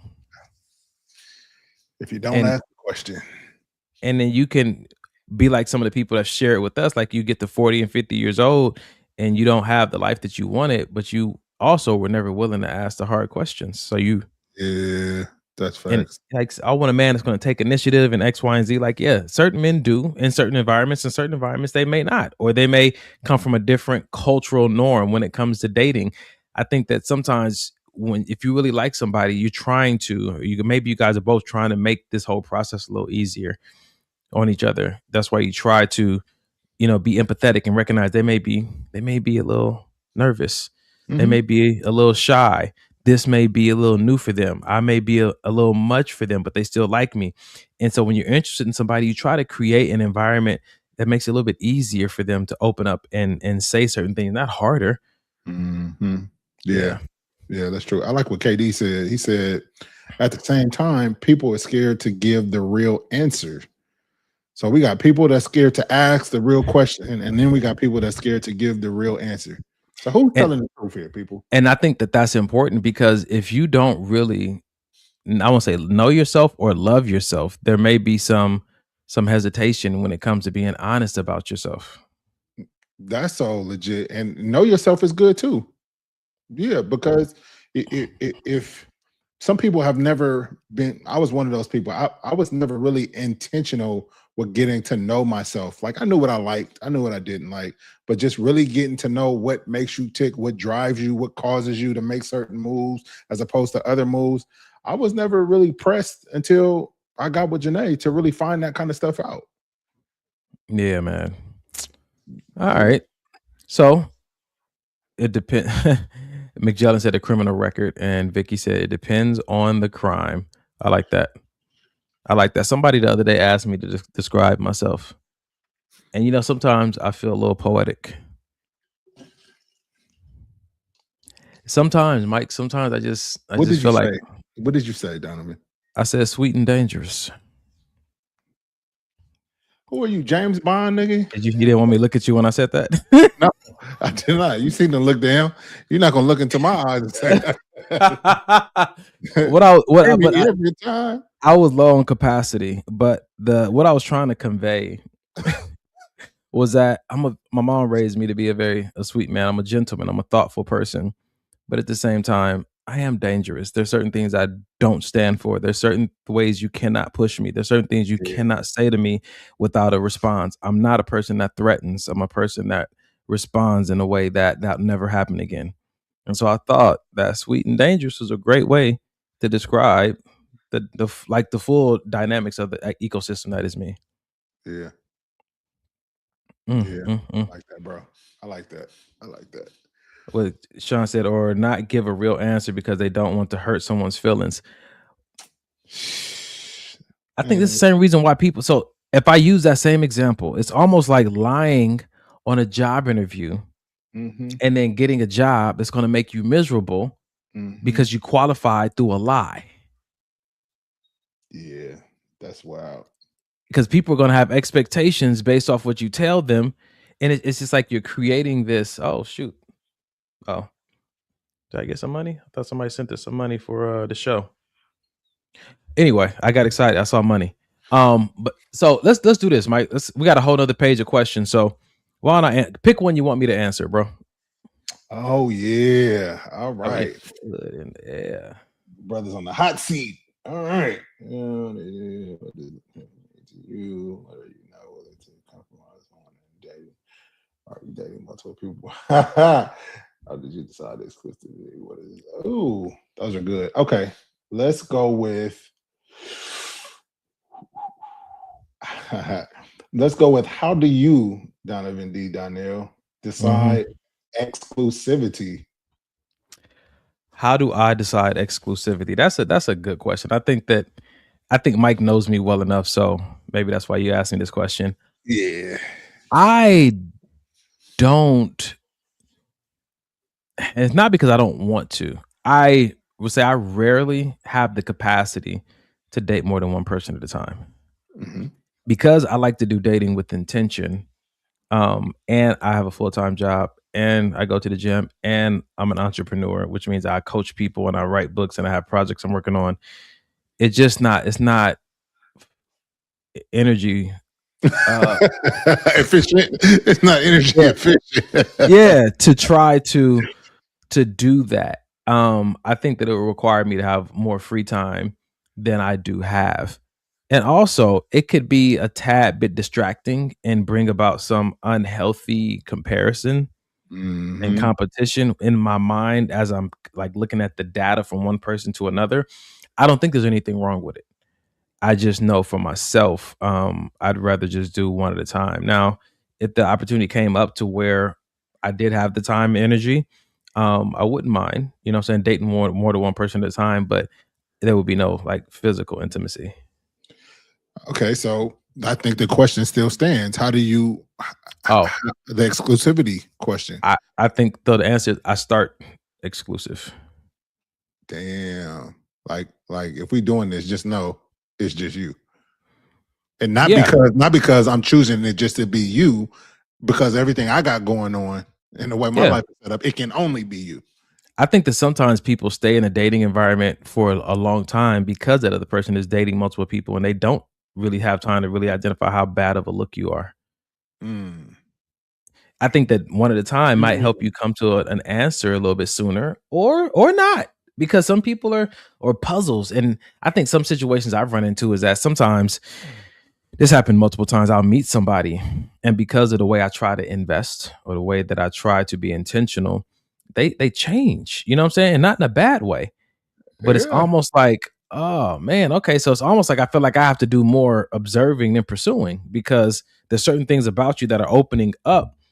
Dude, let me see. I want to see if I can share this with you. There's somebody, one of my friends posted this, and I liked it so much that I saved it in my I sent it to myself. Wow, I know I sent it to myself. I believe I sent it to myself. I don't lie that good. Wow. It said that a part of you is completely unexplored until you meet a particular person.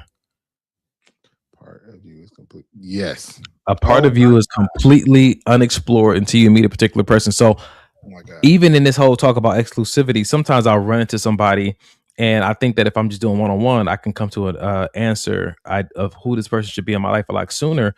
But if I'm approaching it with the kind of intention that I approach, and the heart that I'm approaching it from, sometimes it could, more than likely, I'm going to be exploring things with you that you may not have explored on your own. And so as I'm seeing you unfold and this exploration is happening, sometimes I feel like it's inappropriate to even pursue you in that arena while you're coming to know yourself in a Yep. new way. Yep. Yep. Does that make sense? Yep. Perfect sense. Why am I this way? Let's see. Nah. Berg Marv said people oftentimes don't want to be honest because they don't want to disqualify themselves. Dang. So you rather potentially go without having pertinent information if this is even something you want to be qualified for, and because you're scared that you may get disqualified. You don't even know if this person. That's wild. I understand it. I've done it, but that's It wild. is wild. Ooh, but it's so, and I want to reiterate this for anybody who may be on the fence about it. Like, it's so freeing to just be honest. It is. You know what I'm saying? I remember I was talking to this one girl, or I don't even know if talking is the right way to saying it, but it was a girl I was interested in. She was interested in me, and we were having conversations, and a girl from my past showed up and wanted to have a conversation with me about some things. Mhm. And I told the girl, like, oh man, I got hit up by, this girl I used to talk to back in the day, and she wanted to have this conversation. And I think that in those moments, you're worried that if I tell this person what's going on in my life or the real, then it will disqualify me. For me, I think that it verifies, because this is something that's honestly happening in my life. And if I'm thinking about marriage, Yeah. you know what I'm saying? Of course, there may be opportunities, like if it's too soon, second date, you're on a second date and somebody's calling you trying to divulge information, that might be too soon. But I think that it's a great opportunity to see how someone manages the part of their life, the part of your life that has nothing to do with them. Dang, that's good. That's good. Because I some people. want, yeah, Go ahead. I want to see how you feel, how you think about the part of my life that has nothing to do with you, or that doesn't potentially benefit you, or even a part that feels like a threat to what you want from me. I want to see how That's you really good. how you engage in those moments. That's really good. And it's horrible for them that I see the marriage you have with your wife, because you guys get to discuss everything. And Yeah. I see how much it nourishes your marriage. And for me to be around that consistently for this year and not want that for myself. So I start to introduce that early on. So Mhm. I'm big on talking about, I'm online talking about the pictures that I have on my phone of my exes, or, things I may still talk to my ex about, or, saying people that may be interested in me. Like I never want to trap myself in a web of lies, trying not to get disqualified from something that I believe isn't for me, or else I wouldn't be lying in the first place. Jesus. If I felt like it was truly for me, then I would be more honest about it. So something about me knows this is not where you're supposed to be. That's in that part of me is informing me to lie. Jeez. That's good. Never thought of it like that. Interesting. So Interesting. that's a good point. Princess White said people need to learn to master. It's not what you say, it's how you say it. And I agree to a certain degree, but I also believe that some things there's no right way to say it for the person who doesn't want to hear it that way. In terms of what are we talking about? I think when it comes to, well, I took it in general. When you're conveying information on a date, I think that how I say everything could set the tone and influence how they receive it. What you got, Mike? I see the face, bro. Only because I feel like tone. I agree. How you say it does matter, but I can gaslight somebody if with a sweet tone to be saying the same thing. If I say this one way, just straight bullet to the head, can sound different than if I say it another way. But if I say it that way, that could be considered gaslighting. You see what I'm saying? That goes back to why you're on a date with somebody that you don't trust. So it's almost like if you go on a date with somebody, there should be, in my opinion, some level of trust there, because you gotta believe the answers to the questions you're gonna ask. Yeah. It's nothing wrong with follow-up questions. It's nothing even wrong with a little bit of scrutiny in the questions and the answers that you've been told. But if you just not believing nothing the person says, then yeah, you True. why we outside? Yeah. And I've definitely, so you could tell that I have a certain degree of love and appreciation for myself. I've definitely knew what a person wanted to hear when they asked me a question Oh, brother. and answered through authenticity instead. I didn't tell them what they wanted to hear. And I Mhm. knew that it was probably a great chance I could just by the energy they was giving, like this is gonna cut it off. And I'm like, then let it be. Because if my Yes. answer disappoints you to that degree and we're still like on like just getting to know each other, my whole life is about to devastate you. Because think And about the that's things what we I need to haven't told see. you yet. Exactly. And that's what, to me, that's the beauty of dating. You get to see things before you end up getting hurt feelings and emotions involved. If people would just talk to each other and ask these questions, it could save a whole lot of heartache. But see, that's the thing about it. Hurt feelings aren't bad. They're not. They're not. Hurt, it's a great place for both of us to see. It is. It's a good place for me to see how you respond or how you start to behave when your feelings are hurt. And it's a great place for you to see and understand, well, why does that hurt my feelings? Yeah. If you're trying to get into this environment of dating or marriage and whatnot and try not to get hurt in the process, I think that I'm not gonna say it's impossible for you. It may take a different kind of strategy, Yeah, but good from luck. my experience, all hurt don't harm you. Some hurt helps you. Yeah. Yeah. All right. So we're gonna turn the corner a little bit. Is this the right one? Oh no, that's the one I did from last week. Oh, here it is right here. So when we think about this, there's this big conversation online about the difference between dating and courting and most of my friends feel like it's semantics, but I wanted Yeah. to put this up and see what you thought about it, bro. It says dating as do I like you, courting as do I have the capacity to steward you. One explores chemistry, the other examines responsibility. I think, and I said when we didn't really discuss it, but when I saw that, I think my first reaction was courting just sounds like intentional dating, just being intentional about the conversation, being intentional about listening. I feel like that's the only difference. I mean, courting sounds like it's a nice word, and it sounds like, oh, they must be serious, but it's just intentional dating in my mind. Serious about what though? Like until when I see Be this, intentional. well, shoot, where'd it go? When I see it, Yeah. do I like you? Do I have the capacity to steward you? I feel like those are step one and step two. Why am I thinking about do I have the capacity to steward you until I know if you like me and I like you? If we're using this as a reference, it sounds like dating comes before courting. Right. It does. Because it sounds like you're saying like in the dating, you shouldn't be dating, you should be courting. You should be trying to steward this and be this kind of person. But I don't even know if I like this person like that. Like at what point do I get to know them before I start giving all these big commitments? At what point do I get to know them before these deep intentions show up on the scene? Because if those intentions show up on the scene and they're not really directed at that person, they're just directed at the title, I'll mess around and find myself having someone have filled the shoes of a wife, Right. but lacking a lot of the connecting points to her because it was just about the shoes she was filling. It wasn't really about the actual person. I just wanted Yeah. somebody in that place. And so because you are my wife, you get X, Y, and Z. I understand that. But do I really love you? Or do I love the fact that you came and occupied this space? That's good. Sheesh. Yeah, that's good. Tweaking a potentially conflicting question to get an honest response isn't gaslighting. Tweaking a potentially conflicting question to get an honest response isn't gaslighting. There are some, Go ahead. yeah, I'm about to say there are some nuances to this.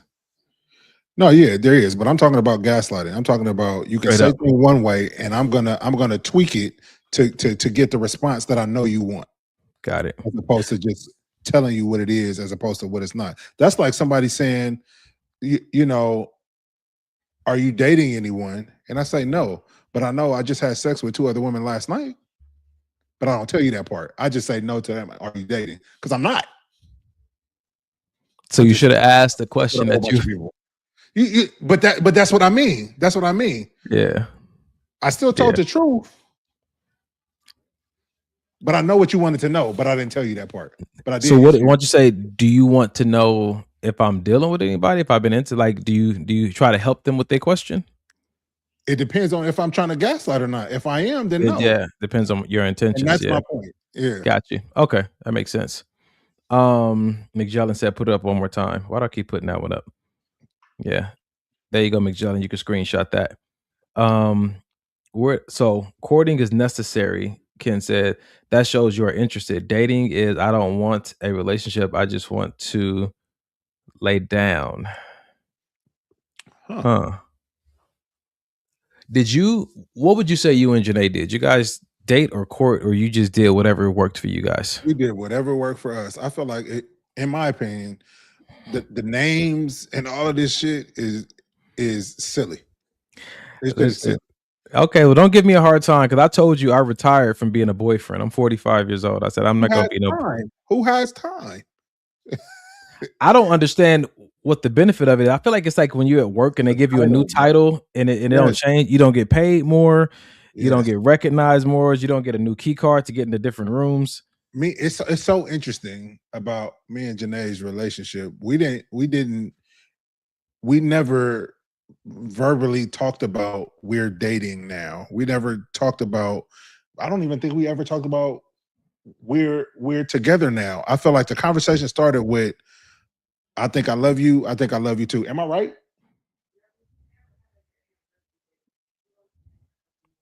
Yeah, just like you said, we never even had an anniversary date when we first started like dating, like something, because who cares? That's not the goal. You know what I'm saying? I think that if you're, and I guess I can't say it for them, but just for me, let it be real for you. That's it. Let it be real for you, and whatever's real for you, communicate that with the person you're interested in. And if it's real for them, then you guys try to make it real for one another, just on that same path. I think that sometimes it can get very complicated where it could be simple, and I think that it's complicated when you're trying to force like that these different norms on each other. Like, listen, this is how I flow. I know some people say I don't like to go with the flow. Okay, I'm a go with the flow person. Don't change or try to act like you're changing being a go with the flow person because this person don't like go with the flow people. If that's who you are, it's gonna show up whether you want it to or not. It's gonna show up eventually, bro. So you might as well just keep it a buck. Keep it a buck.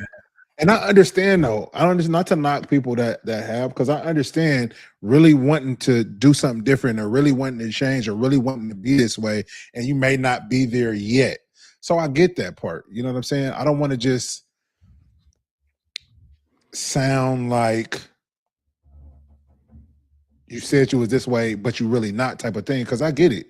Some people don't want to lie, but they still lie. They're working on it. There's something they cheat and they're working on it. They have some type of other thing that they're dealing with that they're working on. So they may not be where they want to be yet, but I'm working on it.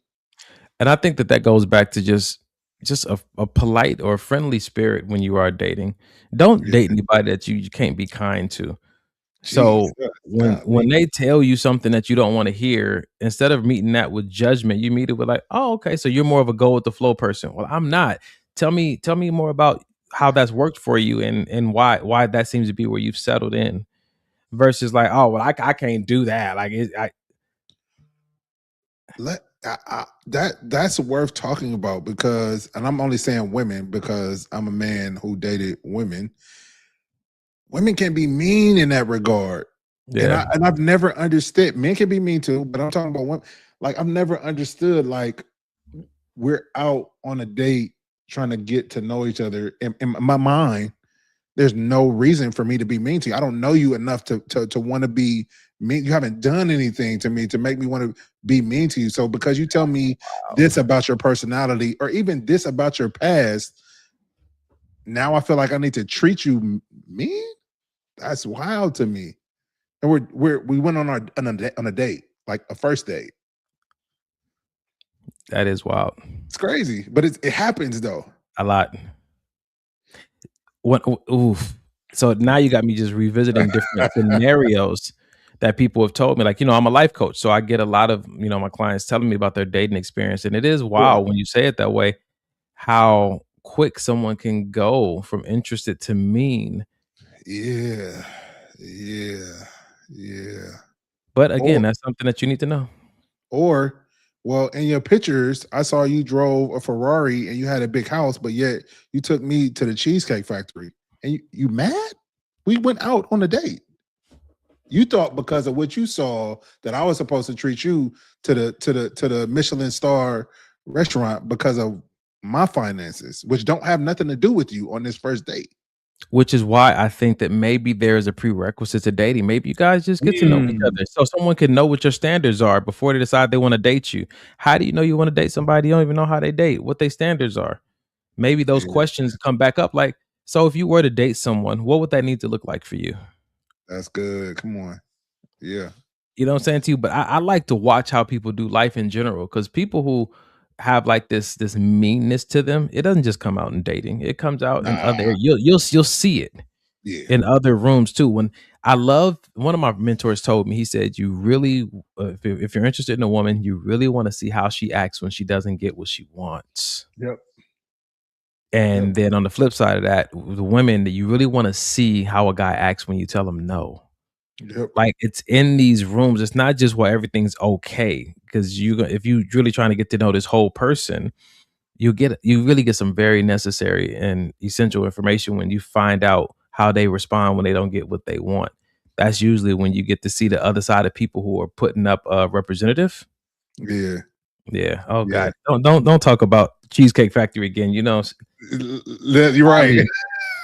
Shoot. Allie took herself to Cheesecake Factory last night. Listen, she has some suitors coming to try to take her to Cheesecake Factory. Man.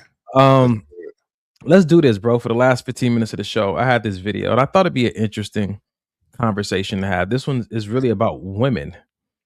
It's a woman talking to other women, and maybe our female audience can chime in on this. But I think we're at that age, right? I'm 45. Mike is 43. He's proud of it.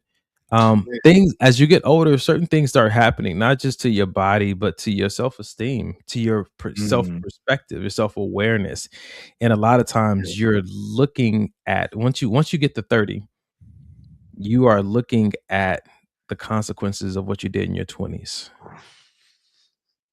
And they show up in different ways. They manifest in different ways, and they can leave you feeling some type of way. So I want to listen to this video. It's like 2 minutes. But let's just get through it, and then we can end the show with a conversation about this. You know what I don't hear enough mid-40s women talking about on this app? The grieving process of your physical beauty changing. I honestly think we need to name this and we need to talk about it, because I know that I'm not the only one who feels this way. I found myself saying to my husband, I feel ugly lately. As someone who was told from the time I was a young child through my whole life, like how beautiful I was physically. That was just something I was always told. It feels jarring to see now my hair, to see my textured skin, to see my fine lines, to see my saggy chin. Like, I am the woman's woman. Okay, I am for the girls. I am the biggest hype woman for women's empowerment and women's worth. And so I know, even for myself, that we're so much more than our outer beauty. And yet, it is still jarring. And that's okay. I think the truth is we are going to grieve our looks changing. We are going to grieve things that used to feel very effortless to us that stop feeling effortless. We're going to have to lean into acceptance. And I think each and every one of us will have to really work on redefining what makes us beautiful.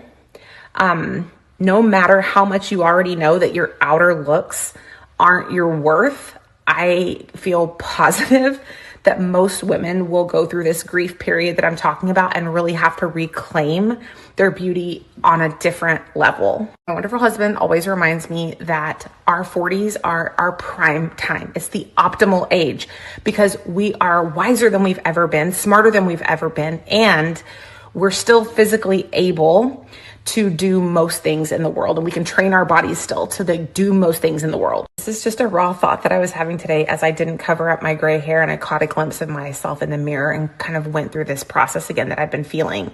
And I think it's okay. I think it's okay to feel the grief. And I think it's a beautiful place to redefine and re-embrace what beauty means, and to take the steps necessary to do what you need to do personally, what I need to do personally to feel beautiful, no matter what your age and no matter what changes you're going through. Yo, That was a lot, man. What do you think? I think that video was so dope, man. I think that the fact that she's acknowledging that basically the older I get, things change, whether it's, for women, whether it's, breasts are not as high as they used to be, for men, whether it's, starting to get man boobs or a beer belly, whatever the case may be. But I love the fact that she said, redefining what I feel is beautiful about myself. You know what I mean? Because your beauty is not just in, oh, my skin used to be so tight, and the beauty now may be in, I still got a full head of hair. Yeah, it's gray, but it's all there. You know what I mean? Just her saying that she basically is gonna look and find even sometimes the stuff that still is beautiful to her, and then go based on that. I feel like that was very bold of her, and that I feel like like she said, that's a beautiful place to be in, to realize, damn, shit has changed. Even with us, how we talking about, man, I got up and my hips wasn't hipping this morning, or I got all these aches and pains I didn't used to have when I was 30. I just hop out of bed and do nothing. Now we got to stretch for 10 minutes right when things are going to change, but it's about what you do with those things. Like she said, you still got time to work out, still got time to build your body, while you're still able and capable. But I really like that video a lot, actually, a lot more than I thought I was. Sindria said, "Thank you, Mike, for saying that about this video." Yeah. Because that wasn't how I initially saw the video. So it's good. It was good. Yeah. What came to mind, and I want to say this with all types of compassion and empathy as well. Here we go. I love it. Let's go. What came to mind is, with all the things you really loved about yourself, what did you do to keep them? And when I think about, again, we've said this on the show before, whatever you acquire requires maintenance. Yeah. I know that we get older, and I know that things are bound to change because hormonal changes in our body, and maybe she's had some babies, or maybe you've had some surgeries or whatnot.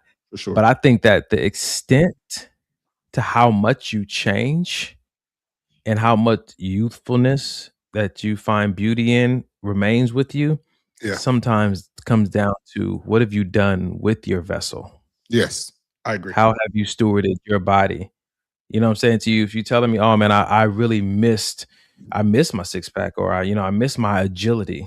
Yeah. Some of that stuff could have been kept, and some of that stuff can be regained. Yep. I understand the beauty and the purpose of redefining, but I do want to couple that with a conversation around accountability. Because you could find yourself in a marriage and not feeling beautiful, and your husband gives you compliments every single day. That's loving good. on you every single day, and he wants to have sex with you every single day, but because you don't feel it, because you don't see what you used to see, at some point you got to say, like, golly, like, this is a me thing. And I can redefine it, and that could help. Or for those of us, you know what I'm saying, who have not gone through that yet, or who are in the midst of it, I want to make sure that I offer a little bit of insight to say that some of that can change back without surgery. Some of that can change back with discipline. I sent one of my friends a video today about how putting castor oil on your breast every day could help them perk back up. Like, there's natural remedies to some of these things that you feel like you need in order to feel beautiful. There's certain things that I know that I don't want to lose, and so I try to take care of them. But that goes off to people. If I care about somebody, I want to take care of them in such a way that I don't have to lose them. if that's an option. And there's certain things like me, I might go to the gym. Like the way I feel when I get out the bed these days is how I used to feel in my 20s. But throughout my whole 30s, I didn't have this. But I stayed on it. I got on a better nutrition. I got on a better training plan. I got on a better diet. And now I feel it again. So I just want, even though there is the beauty of redefining things, there's still an opportunity to reverse or preserve some things within the same conversation. I agree. And then not to discount surgery. You know what I mean? I know we said there's definitely holistic ways, but shit, if you want a little light facelift, like you said, the crow's feet in the corner of her eyes, and listen, it's your body. You don't want to gotta live in it. You don't want to gotta look in the mirror at it every day. If there's something you feel that you can improve on, and it'll make you feel better about what you see, I'm not mad at it. And when I hear people say I need to redefine beauty, as a coach, my coach ears say, well, who defined it the first time around? That's good too. Yeah. Just to make sure that if society defined it the first time around, just to make sure that you don't feel this way because society no longer finds you attractive. And now you're about to redefine it according again to what society is saying is acceptable at this age. Like at some point, it has to just be a definition that comes about from the people that you care about, including yourself only. That's so good. That's so good. And it's so funny that you just said that, because in the video, I knew who defined it, because she went on to say, since a young girl, people have told me XYZ about hair and this and that. So now that what people told you was so beautiful about you all this time, now that that's changing, now all of a sudden I must not be beautiful, because the things that they gave me compliments on, the things that they told me that were beautiful about me, those things are starting to fade. So I must not be beautiful anymore. That's good. Letting culture define what's beautiful about you instead of you defining what's beautiful. There's certain things that I would not wear. There's certain ways I would not do my hair. Yeah. There's certain things, certain tones of voice I would not talk in if I still needed society to approve of me. I grew up auditioning, bro, stages and all kind of stuff, and looking for them to affirm me and say that I was X, Y, and Z, and I've been down that path, and I see how restricting it is and how unreliable it is, and how fluid you have to be, almost to the degree that you can't hold any amount of authenticity inside of you, any kind of solidness about who you are. They want you to be this chameleon, as far as where I grew up. And so now I'm at the place, and people tease me about so much. They'll tease me about my slouch socks that people wore in the 80s. They'll tease me about my baby hair hanging out on my face. They'll tease me about going to get my eyebrows waxed. They'll tease me about my man bun. They'll tease me about, the tightness of my shirts. And some of them are just all in good fun. And some people really mean it in a mean and negative way. They want me to change it. Yeah. And none of it matters, bro. I still show up the same way every day, doing what I want to do. Even with the reason why I'm in the gym, eating the way that because of how I want to be able to look at me. Come on, man. Come on. Yeah. Yeah. I can't say the man bun. Yes. Bun? What? Man. That's good, man. Yeah, this is good. Yeah. And so I'm just going back to IG. Miss Princess White said it's a case-by-case situation. It is. I was talking to one of my friends in the gym, and she has a medical condition that, took her from high 180s to, to something. And I think she looks great. What I'm saying to you, but that's not where, she feels like she wants to be. And sometimes there's nothing you can do about it. You got hit with something medically and it can't change. But in those situations, I think that you'll end up trying to redefine what physical beauty is, or like me, you'll maybe come into this place of understanding that beauty comes from the inside. It's not what you see on a person. For me, if I call you beautiful, it's not because of what I see, but it's because of what I sense. Yeah, that's good. If I see you're pretty, I'll say that you're pretty. But if I say you're beautiful, it's because of this environment that's created when you come around. You know what I'm saying to you? But that's just me. But I had to make that clear distinction to recognize that even when I don't think I look the best, I can still be beautiful. Am I beautiful? Sometimes we get to this certain time of the show when Mike starts asking very unnecessary questions to me, looks me dead in my eye, and I hate it. It's 9:58, ladies and gentlemen. I got a procedure in the morning at 6:15. Y'all pray for me. I'm happy I made it all the way through the show. I feel like throughout the show, there's certain parts that I was talking and I just kind of lost consciousness. So forgive me if I rambled on. Golly. Points, but my brother is tired. But I'm happy that we were able to stay committed to what we wanted to stay committed to this year, and that's bringing you guys this podcast as many Sundays out of the year as possible. So thank you for rocking with us. Oh shoot. There you go. At the end of every podcast. Well, Mike, do you have anything else you want to say? I'm all about to end the show, bro. Let's go because I'm hungry. Please. Okay. At the end of every podcast, we like to leave you guys with a resource. Sorry. My wife just reminded me that. Yeah, I'm trying to download it. Go ahead. We are on TikTok. We have a Maybe This Will Help TikTok page. I don't know nothing about TikTok, but I think Donovan and Janae do.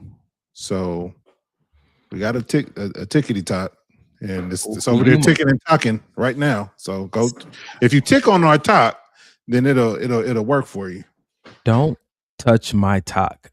Sis, Mike might not have been the best person to present, and I'm trying to download the QR code. Look, go to our Instagram page. Yeah.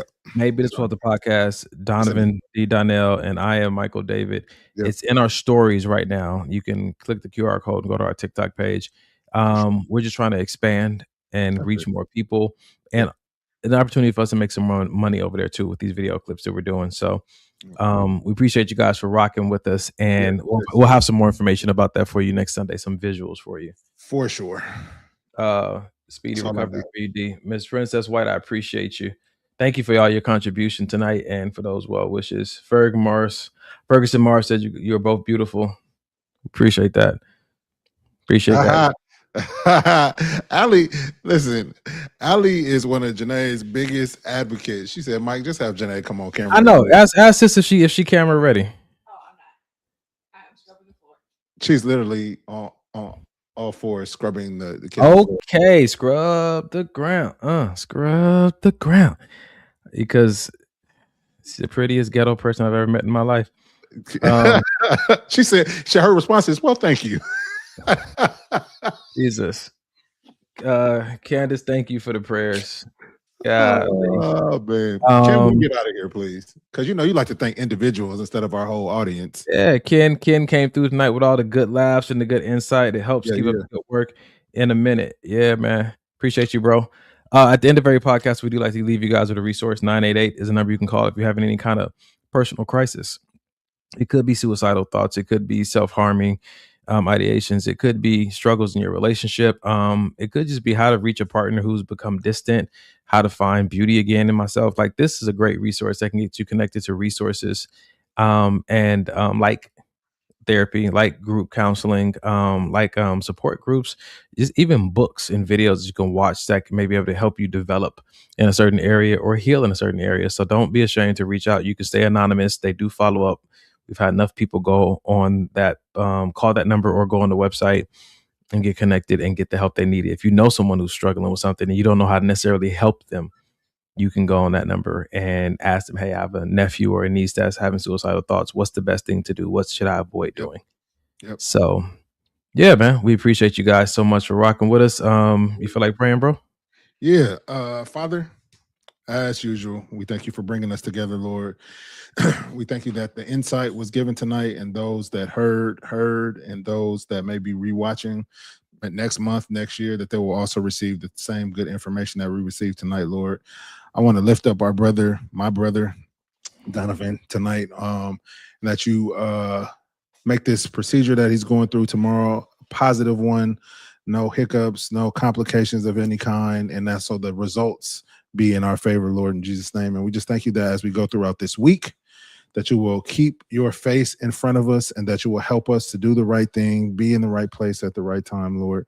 And we just thank you and praise you for all the things you've done for us already and all the things that are coming up this week that we don't even know about. Thank you that we will be ready for those things with open arms and open hearts. In Jesus' name, I pray. Amen. Amen, man. Your prayer's getting longer, like you me or something. I like it. I'm hungry, ready to go. When I'm listening to that prayer, it sounds like I'm going to do a beauty procedure tomorrow. I just don't want people to get mixed up. Well, it's necessary. So, ladies and gentlemen, thank you so much for joining us tonight. Until next Sunday. 2 Chainz. Can we talk for a minute? Come on and talk to me.